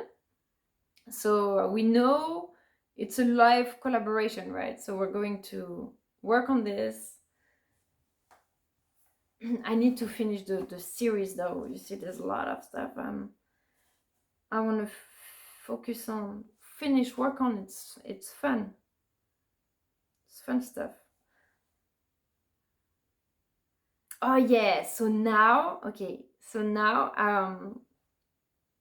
so all these books, I could read you so many passages of all the books and stuff, but I don't want to spend my whole time reading the books. I want to share also all the information that I have about it. I need to tell you a story. As we're flying a ship, I'm going to talk about some travel experiences, okay? So close your eyes. I'm going to take you to Egypt. So imagine you're at the Sphinx, okay? And so it's a travel story, but as we're at the Unleash the Power Within, and they talk a lot about business, it's going to be a travel story, but also about business. I'm going to make a little parallel to it. I hope I don't forget anything, but it was so funny. Oh my God. So you're going to the Sphinx. You just visit the Sphinx. You have the best day. It was so beautiful. This was my first day in Egypt. I see the Sphinx. I get down the road. No, second day. It was after the first day of the event. So I walk back by the Sphinx and I go check out that store. So I'm all in the mood, like, oh my God, this is amazing. I'm in Egypt. I get to that store and what is his name? Hussein, I think. Or I hope I get the name right. Yeah, I think that's Hussein. So I get to that Egyptian store, right? And there's those 2 guys, super nice. You come in, they're like, hey, how are you? Welcome. Look, take a look at everything. So I start looking. So of course, everything is absolutely beautiful. Carvings, lamps, snowballs. You know, I brought a little snowball for my son. I mean, everything's super cool. I'm like, oh, cool, yeah, I'm gonna buy some souvenirs. You know, I start grabbing a little crystal ball for my son, a snowball, the little Aladdin's lamp. That's so beautiful. Oh my God. And so then we start talking. He's like, oh, what do you do? He's like, oh, I'm like, oh, I'm here for the event. Oh, he's like, oh my God, you know Matías, yeah. Oh yeah, he comes here all the time. And I'm like, okay, he's everywhere you go, you know, Matías. It's like, The entire city. Yeah, I imagine, because there's so many people that actually came to Egypt. So it also brought a lot of business and visits and interest. And the guy is like, "Oh, what do you do?" I'm like, "Oh, I'm an artist." He's like, "Oh, you're an artist? Oh, I'm gonna show you something. Come here and stuff." I'm like, "Oh, what?" He takes me to the papyrus room. And I'm like, "Oh my God." Like, I see all the papyrus and the colors and everything is so beautiful. Like, they're glow in the dark papyrus. I'm like, "Oh my God, I can't believe it." I'm like, "Okay, which one?" I know I'm gonna get something. Okay, which one I'm gonna get? And then I can't pick. There's so many that are so cool. And so I start getting, two papyrus, I think, two or three smaller, uh, a bigger one, yeah, as well. And then it's like, "Oh, but hold on, I'm gonna show you something that I only show to, like, I don't show it to anybody, just to the special people who know, the artifacts and stuff like that." So he takes me, he's like, "Come on," takes me to the other room. It's like, "Hey, look at that, look at that." It's like, "Okay, which one do you like?" I'm like, "Oh yeah, no, I like to look at them, but I'm not gonna start buying a bunch of stuff. I already have, good amount." It's like, "No, but don't worry about it. Which one you like?" Okay. It's like, "Well, I don't know, like, this one is super cool. I have a feeling this one's nice."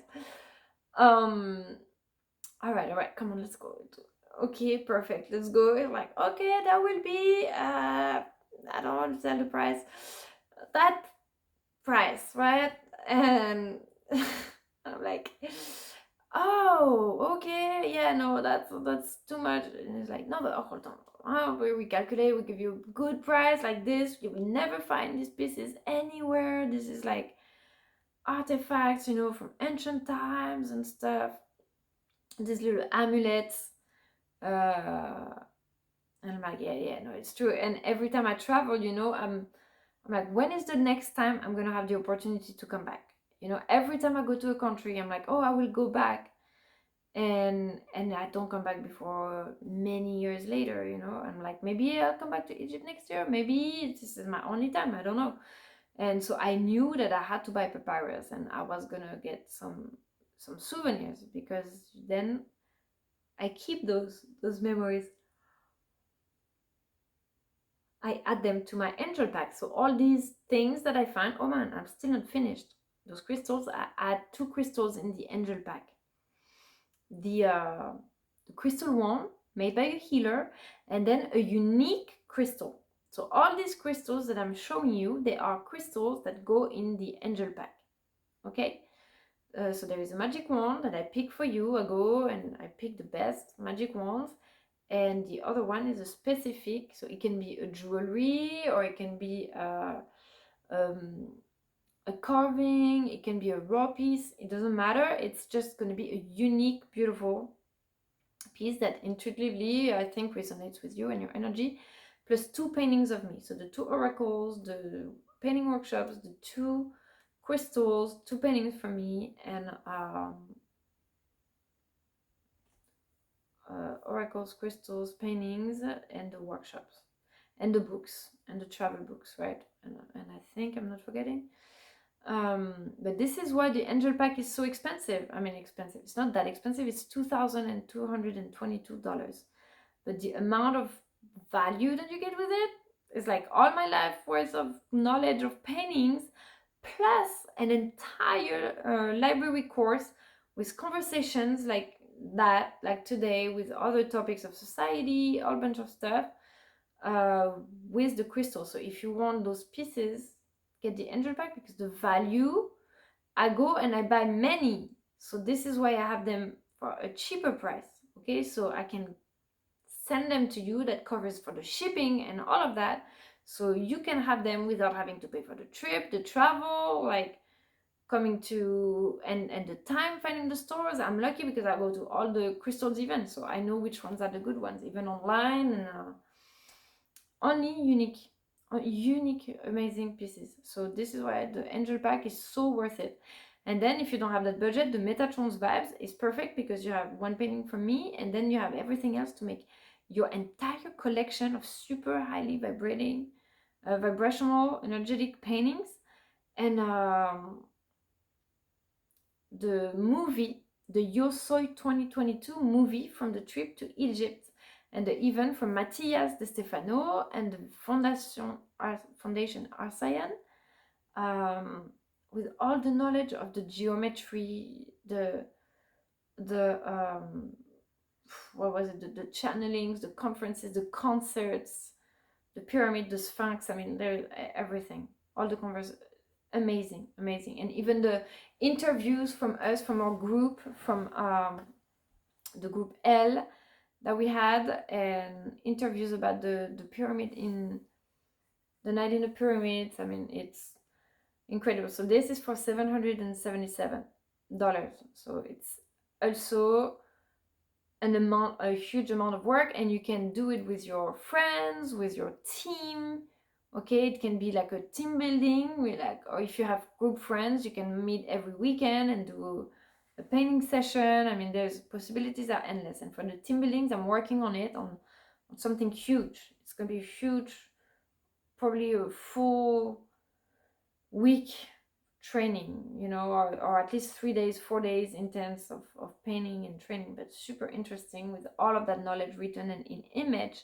So then, because when you watch the video once, you say, oh yeah, it's interesting, it's cool, and you rarely rewatch a video unless it's something you really love and you get back to it, like a favorite movie that you have. But with the booklet, you can have it by your bed and you can read, with the paintings, and so then you anchor it better. So Egypt, I get to that store, and so I buy the stuff. I'm like, okay, there's no way. I put it on my credit card. No, I buy it with my Visa, right? Because I didn't want to put so much on my credit card, so I buy it with my. No, they don't take American Express. That's why they don't take American Express. So I have to pay with my Visa, where I don't have a lot of cash because I pay everything on credit cards. So I have to pay with my Visa, where I never have a lot of cash. So I pretty much use all the cash, right? Almost, like, not all, a portion, right? And so I leave, and by the time I go to have dinner or go to every single other places, nobody takes the American Express. And so I'm like, I used all my cash. I mean, not all, right?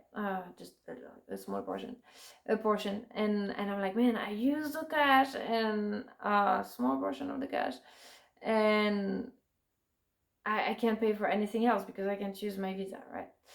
And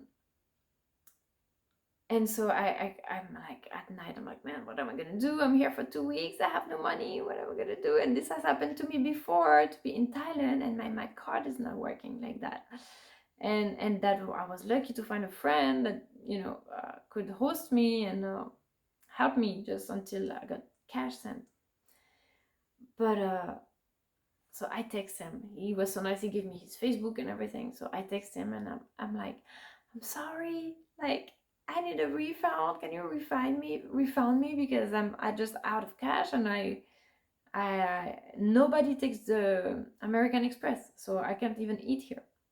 And he's like, yeah, of course, no problem. Super nice, super kind. Yeah, no problem. Come at the shop tomorrow. Bring back everything. Okay, so I bring back the bag. I go back to the store, and they're like, and I'm like, so would you be okay to refund me? Like, no problem. Of course, anything for you. And they're like, and this is when they're like, they're so good. They're so good that, like, not only they don't refund you, but you leave with more stuff.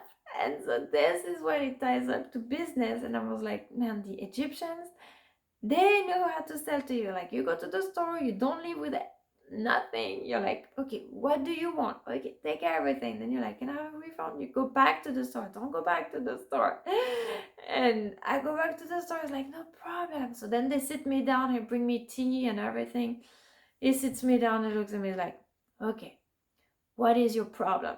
And I'm like, well, my problem is I don't have cash. Like, no one takes my card, and I need my cash back. And okay, how much do you need? I was like, well, all of it. And he's like, yeah, you want more too? And I'm like, what? It's like, yeah, I can help you. And at that point, he's trying to help me. He's like, listen, tell me your problem, we're gonna fix it. And I'm like, really? It, that's nice, you know. How much you want? We're gonna get you the cash. And so I tell him, and he's like, hold on. He calls his uncle, whatever. He's like, okay, my uncle on his store, he has the machine that accepts the American Express, because even the bank, I went at the bank, at the hotel of Egypt, everyone, nobody takes the American Express, so I cannot. So he's like, my uncle in his shop has the Amex card machine, so you go to the store, you pay with the card, and he's gonna give you cash. Perfect. I'm like, oh, that's so nice. He's like, so then you can keep all the stuff that you bought, you don't have to worry about it, you know, and you put the rest on your card. And I'm like, okay, all right, well, I wanted to keep them anyway, so perfect. So he takes me to his uncle's store, he drives me and everything, and we go there. Where does he take me? In a freaking papyrus museum. And I'm like, I get in and I'm like, oh no. And like I get in, and like they close the door, like they bring me tea and stuff, and I'm like, this is the end. I look at it, and his uncle or associate or whatever, and they come, they're so nice. Je parle français.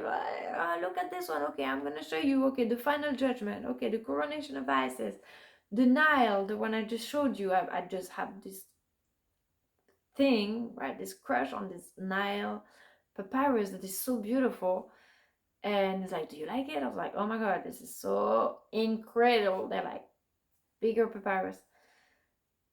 And I'm like, this is incredible. And I'm just looking at everything. It's like, you want to see? I was like, yeah, I want to see everything, everything, every single one of them. I want to know all the stories. Like, okay, I'm here now. And so he tells me everything. So of course at the end he's like, hey, you know, you gotta buy something, I give you the tour. So I'm like, of course, okay. So, and then he's like, okay, take the giant, like the final judgment. I'm like, no, I'm not gonna take the final judgment, I'm not ready for that yet. But I like the other one, the coronation of Isis. And he shows me like the crystal, the paint, it's like crystal paint on it. And he's like, and then I'm like, oh, I like the one up there. And he's like, okay, listen, you buy this one, I give you this one for free, blah blah blah, you know. And in the end is like, I look at his Hussein, right? Hussein, why do I feel like that's not the name? And I look at him, and he's like the most adorable guy. And I look at him and I'm like, why are you doing this to me? Like, that's not serious. And he looks at me like, you know, that was so funny. I was like, man. But so in the end, they helped me, like, and I found some incredible. I don't regret it. Look at that. It's like the most incredible papyrus. Yeah, so I'm pretty happy. I was like, I hesitate on showing that on all these beautiful things also, because yeah, it's like I've traveled a lot and I've got some very beautiful artifacts and unique piece, but then I add that into my packs and stuff. I don't really hang on a lot of crystals because I give them. I put them in the packs or at presents. When I deliver a painting, there is always crystals with it. But yeah, no, this is really so much energy, and I can see it, and this is why I can feel it. This is why everything aligned for the formula, right? Yeah, and the correction for I did that. So the correction, yeah, for the Egyptian lessons, yes, I talked about that, right? And Set, that's funny because that's one thing, yes, that I wanted to talk about also to conclude the session. Did I forget anything? I wanted to read one quote from the Manifest Destiny Journal. Okay, let's take page 4.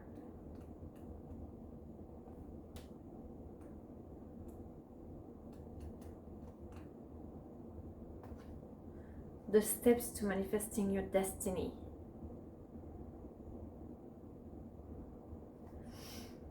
And page 8. I am one with the Creator, and the Creator is one with me. With the eye and the triangle. And I was going to talk about the eye of Horus. I am the source. Energy.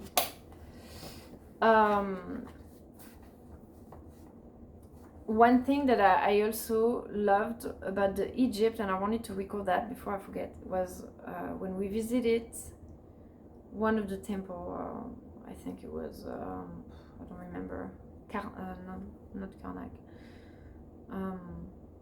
the temple of Horus,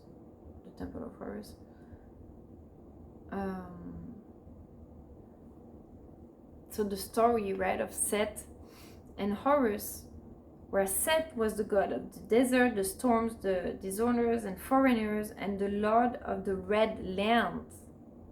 Crazy. This is exactly what's happening. And the lesson of that, so we know that Set killed Osiris, right, because he was jealous of his union with Isis. And so to revenge from that, Horus defied. They were fighting for the throne of Osiris. So who would be the fair ruler of the land?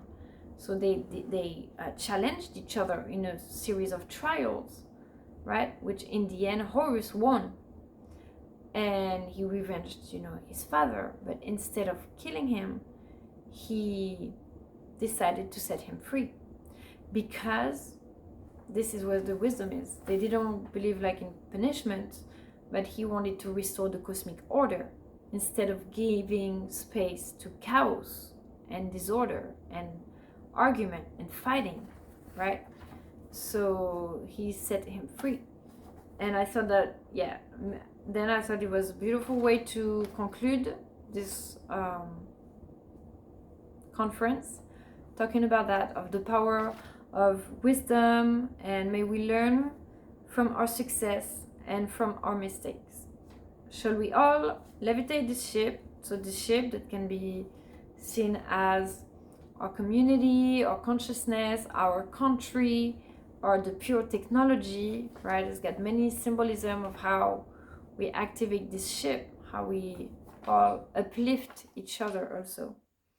Our consciousness, and rise in love. Rise in love. Okay, well, thank you for watching. I'm gonna look around so if I didn't forget. But thank you for watching. I hope you all have a great weekend. I hope this was an interesting session for you.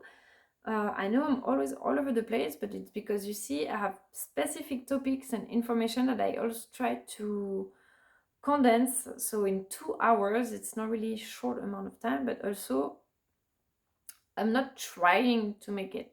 I'm trying to condense, but I'm not trying to make it super short either, because, you see, there's a lot of topics, and we could talk even more. I could talk to you all about the magic of number 13. I could talk to you the book of Zion, but these are just guidance for you to look into these books. And if you, of course, this stuff took me, all this library, this is my library of a lifetime. So if you're not going to buy, you probably have your own library. But when you come here, if we're going to do the Flower of Life Art Retreat, which I hope that I'm going to have some registrations for that. I have 3 to 6 spaces. So I always show beautiful pictures of my house, and I have a beautiful garden. There's a lot of nature, natural environments. and a lot of books to read, of stuff to paint, cooking, eating. That can be really fun. So I hope I have people interested on that, and you can discover all that. And then if you come here and you decide then to buy the angel pack, even though if you come here to the retreat, I gift you a crystal wand. Okay, it comes with the flower of life. This is why it's more expensive this year. And I made this kind of package of the plus one, $1,000, because then it will equilibrate, and I can get you both a crystal wand. Okay, because crystal wands do exist, and they're beautiful and they're powerful, and they're like the new iPhone. Like I said, the crystals, it is real. It is real. You know, when they say, are you clairaudient or clairsentient and stuff, the first time was when I was sleeping and I was waking up with this music inside my head. This is the only time that I really heard clearly something inside of my head, like you can hear me talking on the phone like that, but I would hear the music inside, that I could differentiate that I'm not hearing it from externally, but I can hear it from internally, but the same way. It was very, very strange. Just like when you close your eyes and you visualize the painting. Can you visualize the painting I just showed you, the Ministry of Sound? Do you remember all the details? And how would you imagine your painting you're going to paint? Will it be a Metatron cube with the same colors, or different colors, or different symbols? What is speaks to you? Maybe some landscapes of nature all around. One of the other paintings that I painted was more feminine, garden light, morning light in a garden, has like some leaves and stuff all around it.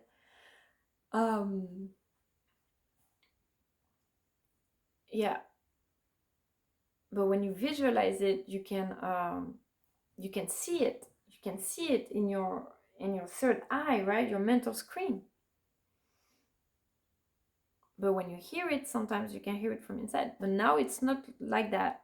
It's not really like that. It's more, I don't hear a voice inside my head. It's like it's more a thought. I think conversations.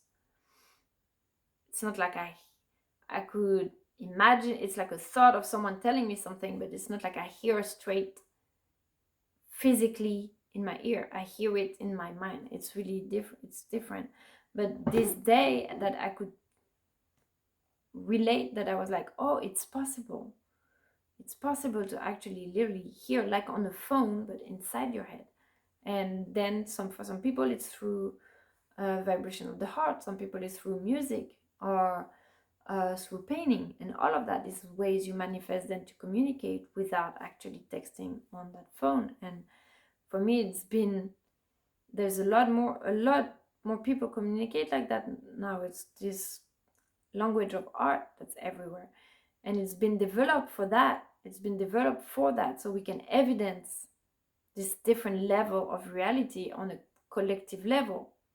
Sometimes frustrating for me, because I'm more isolated. I don't have a lot of surroundings, or I have friends, but I'm so focused all the time on working that I don't see my friends a lot. I really don't.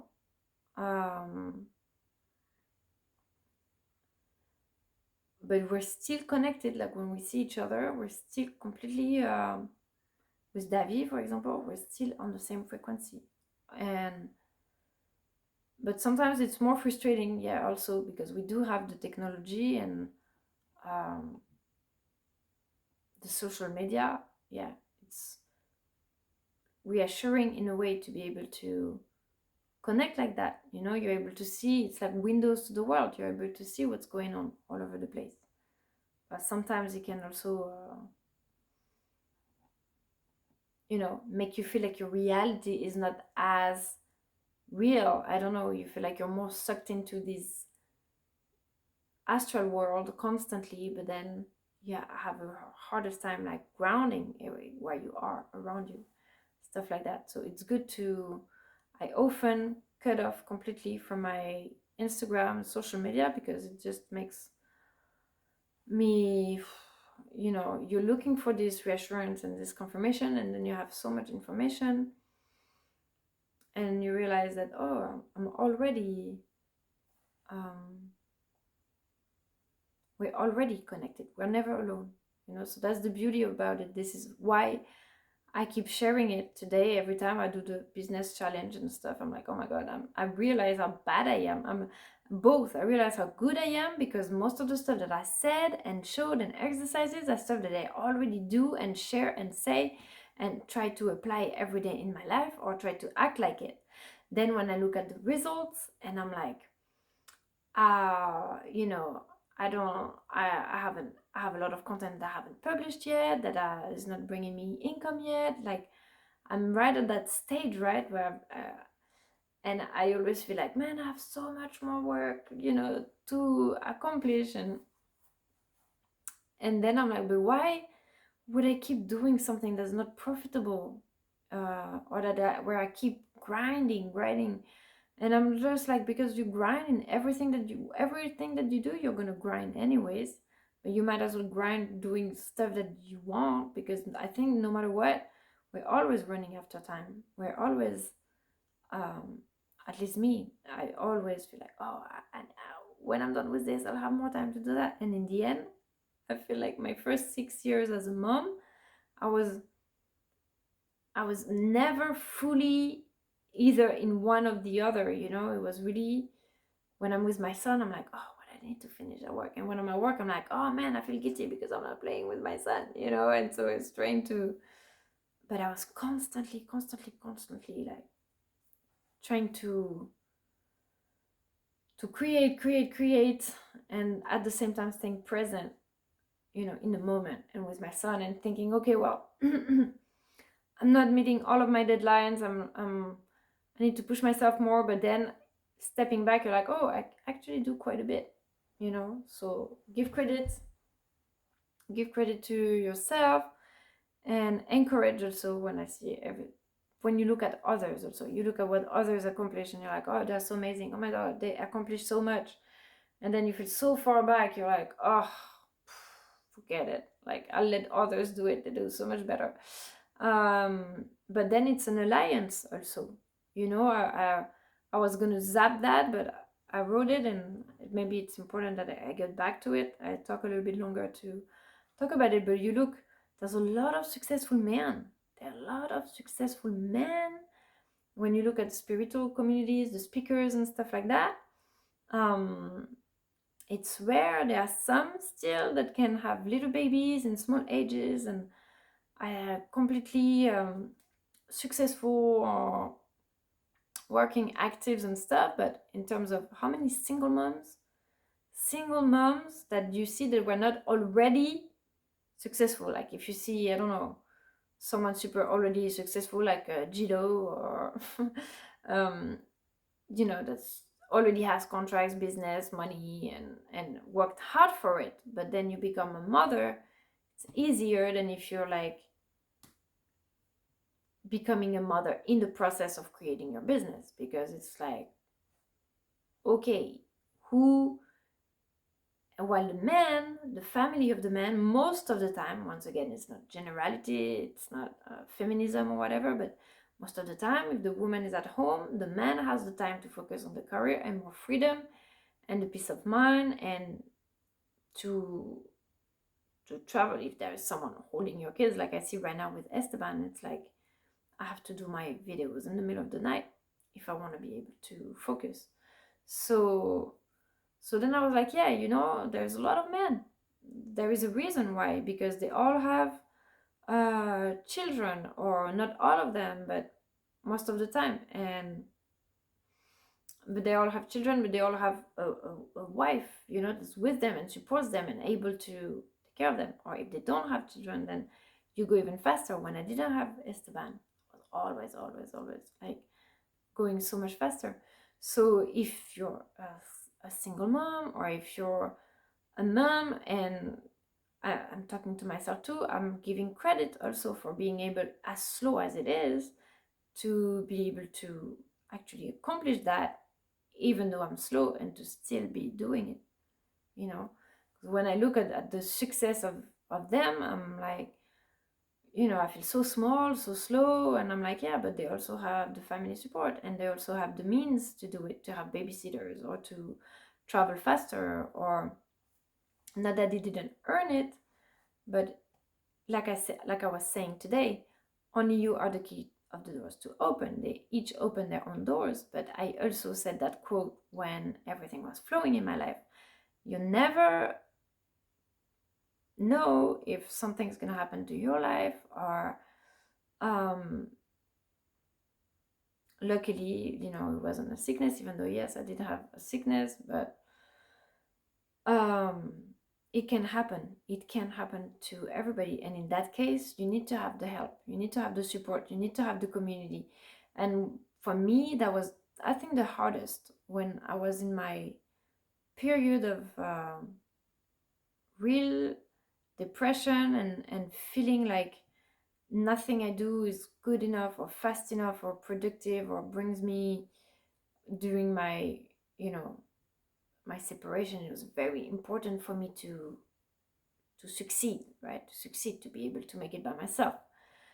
And so it was never fast enough, because I always had this feeling of like this threat, or this worry, you know, what's going to be after. I need to be able to provide and keep my business going. And so why am I saying that? Yes, and so sometimes the people around me would tell me, oh no, but forget it, you're too much time on this, it's not profitable, or you know, but you're crazy, you're making you know, this is not serious, whatever, just, you know, constantly. And I'm like, if I listened to that, I wouldn't have created as much as I did now, and I'm still proud of that. And this is because I surrounded myself with the community, the Tony Robbins and Dean and Matías, and even the resonance science, and you know, all these like giant, it expands, you know, forbidden knowledge. This community was like super supportive of each other, and all the way to Wendy in France, you know, the gallery, even though I'm not there, you know, we still support each other from. So the social media, that's why it serves as well. But you need this every day. Like I said, it's not like it's only one day that you're doubting. So doubling efforts, you know, to go against the flow of what you've built around you, and trying to rearrange, build on that. So yeah, what a journey, guys. What a journey. Well, I'm actually glad that I got to express myself a little bit before the end of the series. This is never the end. This is just the beginning, of course, but this is a good conclusion of this series, the Ministry of Sound, and this, I think, the Metatron's vibe is complete, because I don't want it to make too long either, unless one day I decide to make a new Metatron's vibes, but that's not planned for just yet, and add to it. But there will be a movie number 2 about Egypt, and so I probably will add that to here in the Metatron's vibes, or put it to my angel bag, I don't know. But this will probably be by the beginning of next year, a year from Egypt, yeah, because I have other projects I need to complete this year, and this is going to be a whole month for the movie. It's going to take me about a month to make it. So yeah, so you see, a year ago when I started this series, I was just starting that first series. I had no idea. I knew the first thing I said, that I had this order from the universe 2 years ago to paint that Ujat painting, the Eye of Horus, or the Eye of Ra, I can't remember, the Eye of Horus, and that I had this order to watch this 7 hours documentary about Egypt. And since then, I had no idea that this was going to take me to find mentors and develop a business and start recording videos and travel to Egypt and meet incredible people and fall in love, rise in love, all this kind of stuff. And I would send a series of painting to my most inspirational people in the world, and create a flying formula. I mean, yeah, that was in a year, from the first last year to today. So you see the acceleration. From last year, I was talking about connection, networking. This is how it started. The connection, the Metatron's cube, the networking, the connection between people, that evolved into telepathy, that evolved into remote viewing, that evolved into a flying formula, and an entire global network. 1 year, a little bit more, and a movie, and make a movie about Egypt. So you see, there is a lot, and all this library, incredible library of books that I've been presenting. Oh my God, I still have so many more. Yeah, so it's been really a pleasure and an honor to do that, and thank you to the ones who've been watching. So once again, I'm gonna leave this video online for a couple of days, so my most closest friends who follow me and watch those videos regularly, I know there is some people like that still among my 13 views on Facebook. These 13, thank you for still being here and watching. And I'm gonna leave this probably for a couple of weeks, and then it will all be available on my Metatron's Vibes. If you want to share around, talk about my work, talk about that, because it's all in art, and the art now you will see is been here since the dawn of times. This is how they were communicating, this is how they were creating energies, creating those pyramids, activating. Oh, sorry, I was like, what do I do? I cover, I don't know. Maybe it is an angel coming out of my mouth, who knows. This is how they were activating their sacred spaces and temples, and through the vibration of sound. So all of that is not just purely artistic or honoring the past, it's also tools for the future and complete healing and transformation. I mean, did you see how many sessions there's? Like total Metatron's Vibes is probably like, I would say maybe 10, between 10 and 15 hours of recording, I think, something like that. The Key of Hearts, same, even maybe more, like between 10 and 20 hours, I'm not sure. And this one, almost 12 hours. Sorry about that, I'm tired, it's 2 in the morning. Yeah, so hours and hours and hours of books, and that I hope that by sharing also experiences of my life and my views on my moods and my emotions, my polarities also, and the fears. You know, sometimes you have things that trigger you and you're like, I know that for me, it took me a long time to trust, you know. If you watch my other ones, Make Love Not War, and even Go Vegan, when I talk about, you know, the loss, and the chakra adventure, the one with the spirit animals also, and all the chakra adventure you can find on my website, it's free. And then I have another arts and crafts. I have lots. Oh my god, there's so much work and content. So yeah, so I do all this. You see, I've been doing this for years, making close to nothing. To be honest with you, to be completely transparent, the only real money that I've made with my business is from my workshops. When I was doing my workshops every weekend here, and that was amazing because I had a lot of people come here every week, but that was still not enough to cover for all my expenses and make a living, considering the amount of work that was representing for me. A lot of work all week to promote that on social media. I know how to do it. I know how to bring people.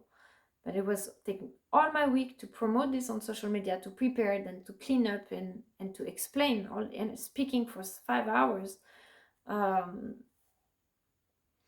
But it was, I could start, this is when I started making the videos, and then to be able to use that for my promotions, and then the value ladder, then offering stuff that are more deeper, because when people would come here for 3 hours, 4 hours, they were like, oh, we wish we could paint on a larger artwork and no more. I was like, yeah, but you will be tired if we do that in 10 hours straight. You can only paint for sessions of 3-4 hours max. Otherwise you get tired, you know.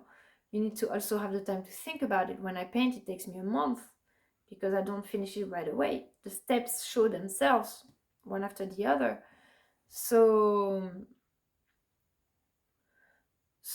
that's why I created the Flower of Life Art Retreat. So you can come here for a week and we create a bigger artwork, and we have time every day to talk about these topics and do it real life. So you have the guidance and you meet new people and we get to talk, we get to eat together, enjoy the pool, all of that.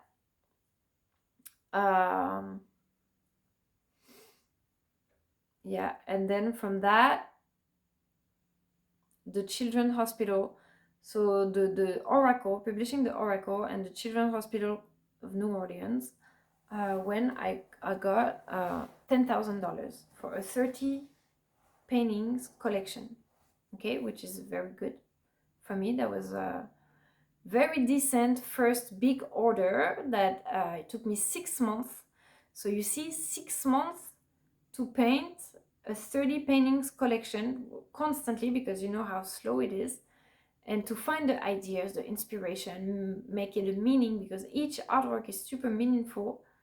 So $10,000 for 6 months of work, it's not, it's great as an artist, but it's not huge salary unless I would have this regularly, and you know,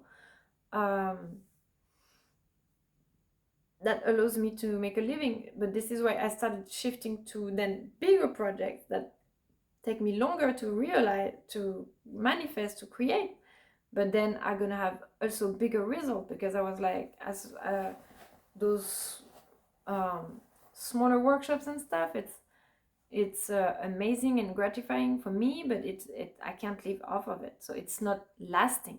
It's not a lasting. My life expectancy as a business was just getting shorter and shorter. I had to change and focus. Okay, if I didn't need the money right now, what would I work on? What would I focus on? Okay, something bigger, my book, something that's taken me a long time, but so it involves. So why am I telling you this? Not to complain about money again, but just to show that if I have been doing this for years now with almost not getting paid, it's because I believe so much that of all this information can change completely your life, because it's changing my life. It's making my life passionating every day, solving the mysteries of life. If you're a little bit curious about life and relationships, mostly relationships, because with the social media now you realize how much we connect and we receive the same information, and you can meet your soul family like that, you know. And this is so important in our society where everybody is feeling disconnected, and we're looking for connection, we're looking for reassurance that we have these connections, that we have, you know, these people that we don't necessarily find around us. Okay, unless you have, you know, some people, they leave, they see their family every day and they're super connected and they have this all the time, and you know, it's good for them. But for most of the people, a lot of the people, and mostly the new generations, always stuck on the iPhone, they lose this, because we're stuck on our iPhone. So either we make a video with ourselves, right, to then post it, or we are reading and writing, which is different, even texting, which is different than being in front of each other and responding and having a conversation that requires a little more effort and tenures. But it's important. This is why I'm so strict with Esteban. I don't want him to be so much on the video game or so much on my phone, because I don't want him to get used to be in that bubble constantly. Sometimes yes, but not constantly. He needs to learn to still interact with the world, what's in front of him. And when you discover this magic, you realize that nature is talking to you all the time. The elements, all of this is really alive and real. Then you never feel alone anymore, and you feel guided constantly, and you're like, oh, this is this person sending me a message. This is that story reminding to me, oh, I get a new memory, oh, I get a new mission, something to do, oh, I get a new breakthrough, oh, I can see this from a different angle now. Oh, so I read something from Tony Robbins. Everything I've been seeing for 2 days from Tony Robbins and Dean and Matías and all of that, like connecting. And I'm like, yeah, okay. And then I had to come and record that, because they're doing live in Vegas, and I was like, we need to have a trace of this also on the internet, and through what the cards have to say, and through the painting, and how it connects with the technology and all the branches and stuff like that. And so this is really a giant network that's been created through those workshops also, that I'm proud and honored to say that I contributed also to that. So yeah, so big up, and big up to the ones that are crushing it also, because I always talk about my struggles, but you know, I'm also a cheerleader for everybody, and I'm so happy for you guys when you're rocking it. So sometimes a little bit frustrated not to be sharing the moment, you know, but we are divine timing, you know, we're all in our divine time and space. We gotta believe it. So yeah, all right, so this was my conclusion for Ministry of Sound. Stay posted for the next movie about Egypt, hopefully beginning of 2023. Okay, bye everybody. I can say goodbye. It's like, oh my god, I'm gonna miss you guys. Follow my YouTube. Don't forget to click and subscribe. Hit the ring bell, like Esteban says. And yeah, see you later. Oh, wait. I need to show you my beautiful dress. Oh, I almost forgot. I show you my beautiful.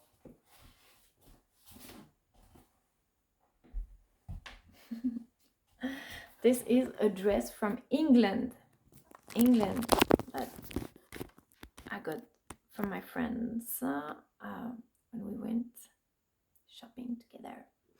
Okay guys, bye. Have a good week.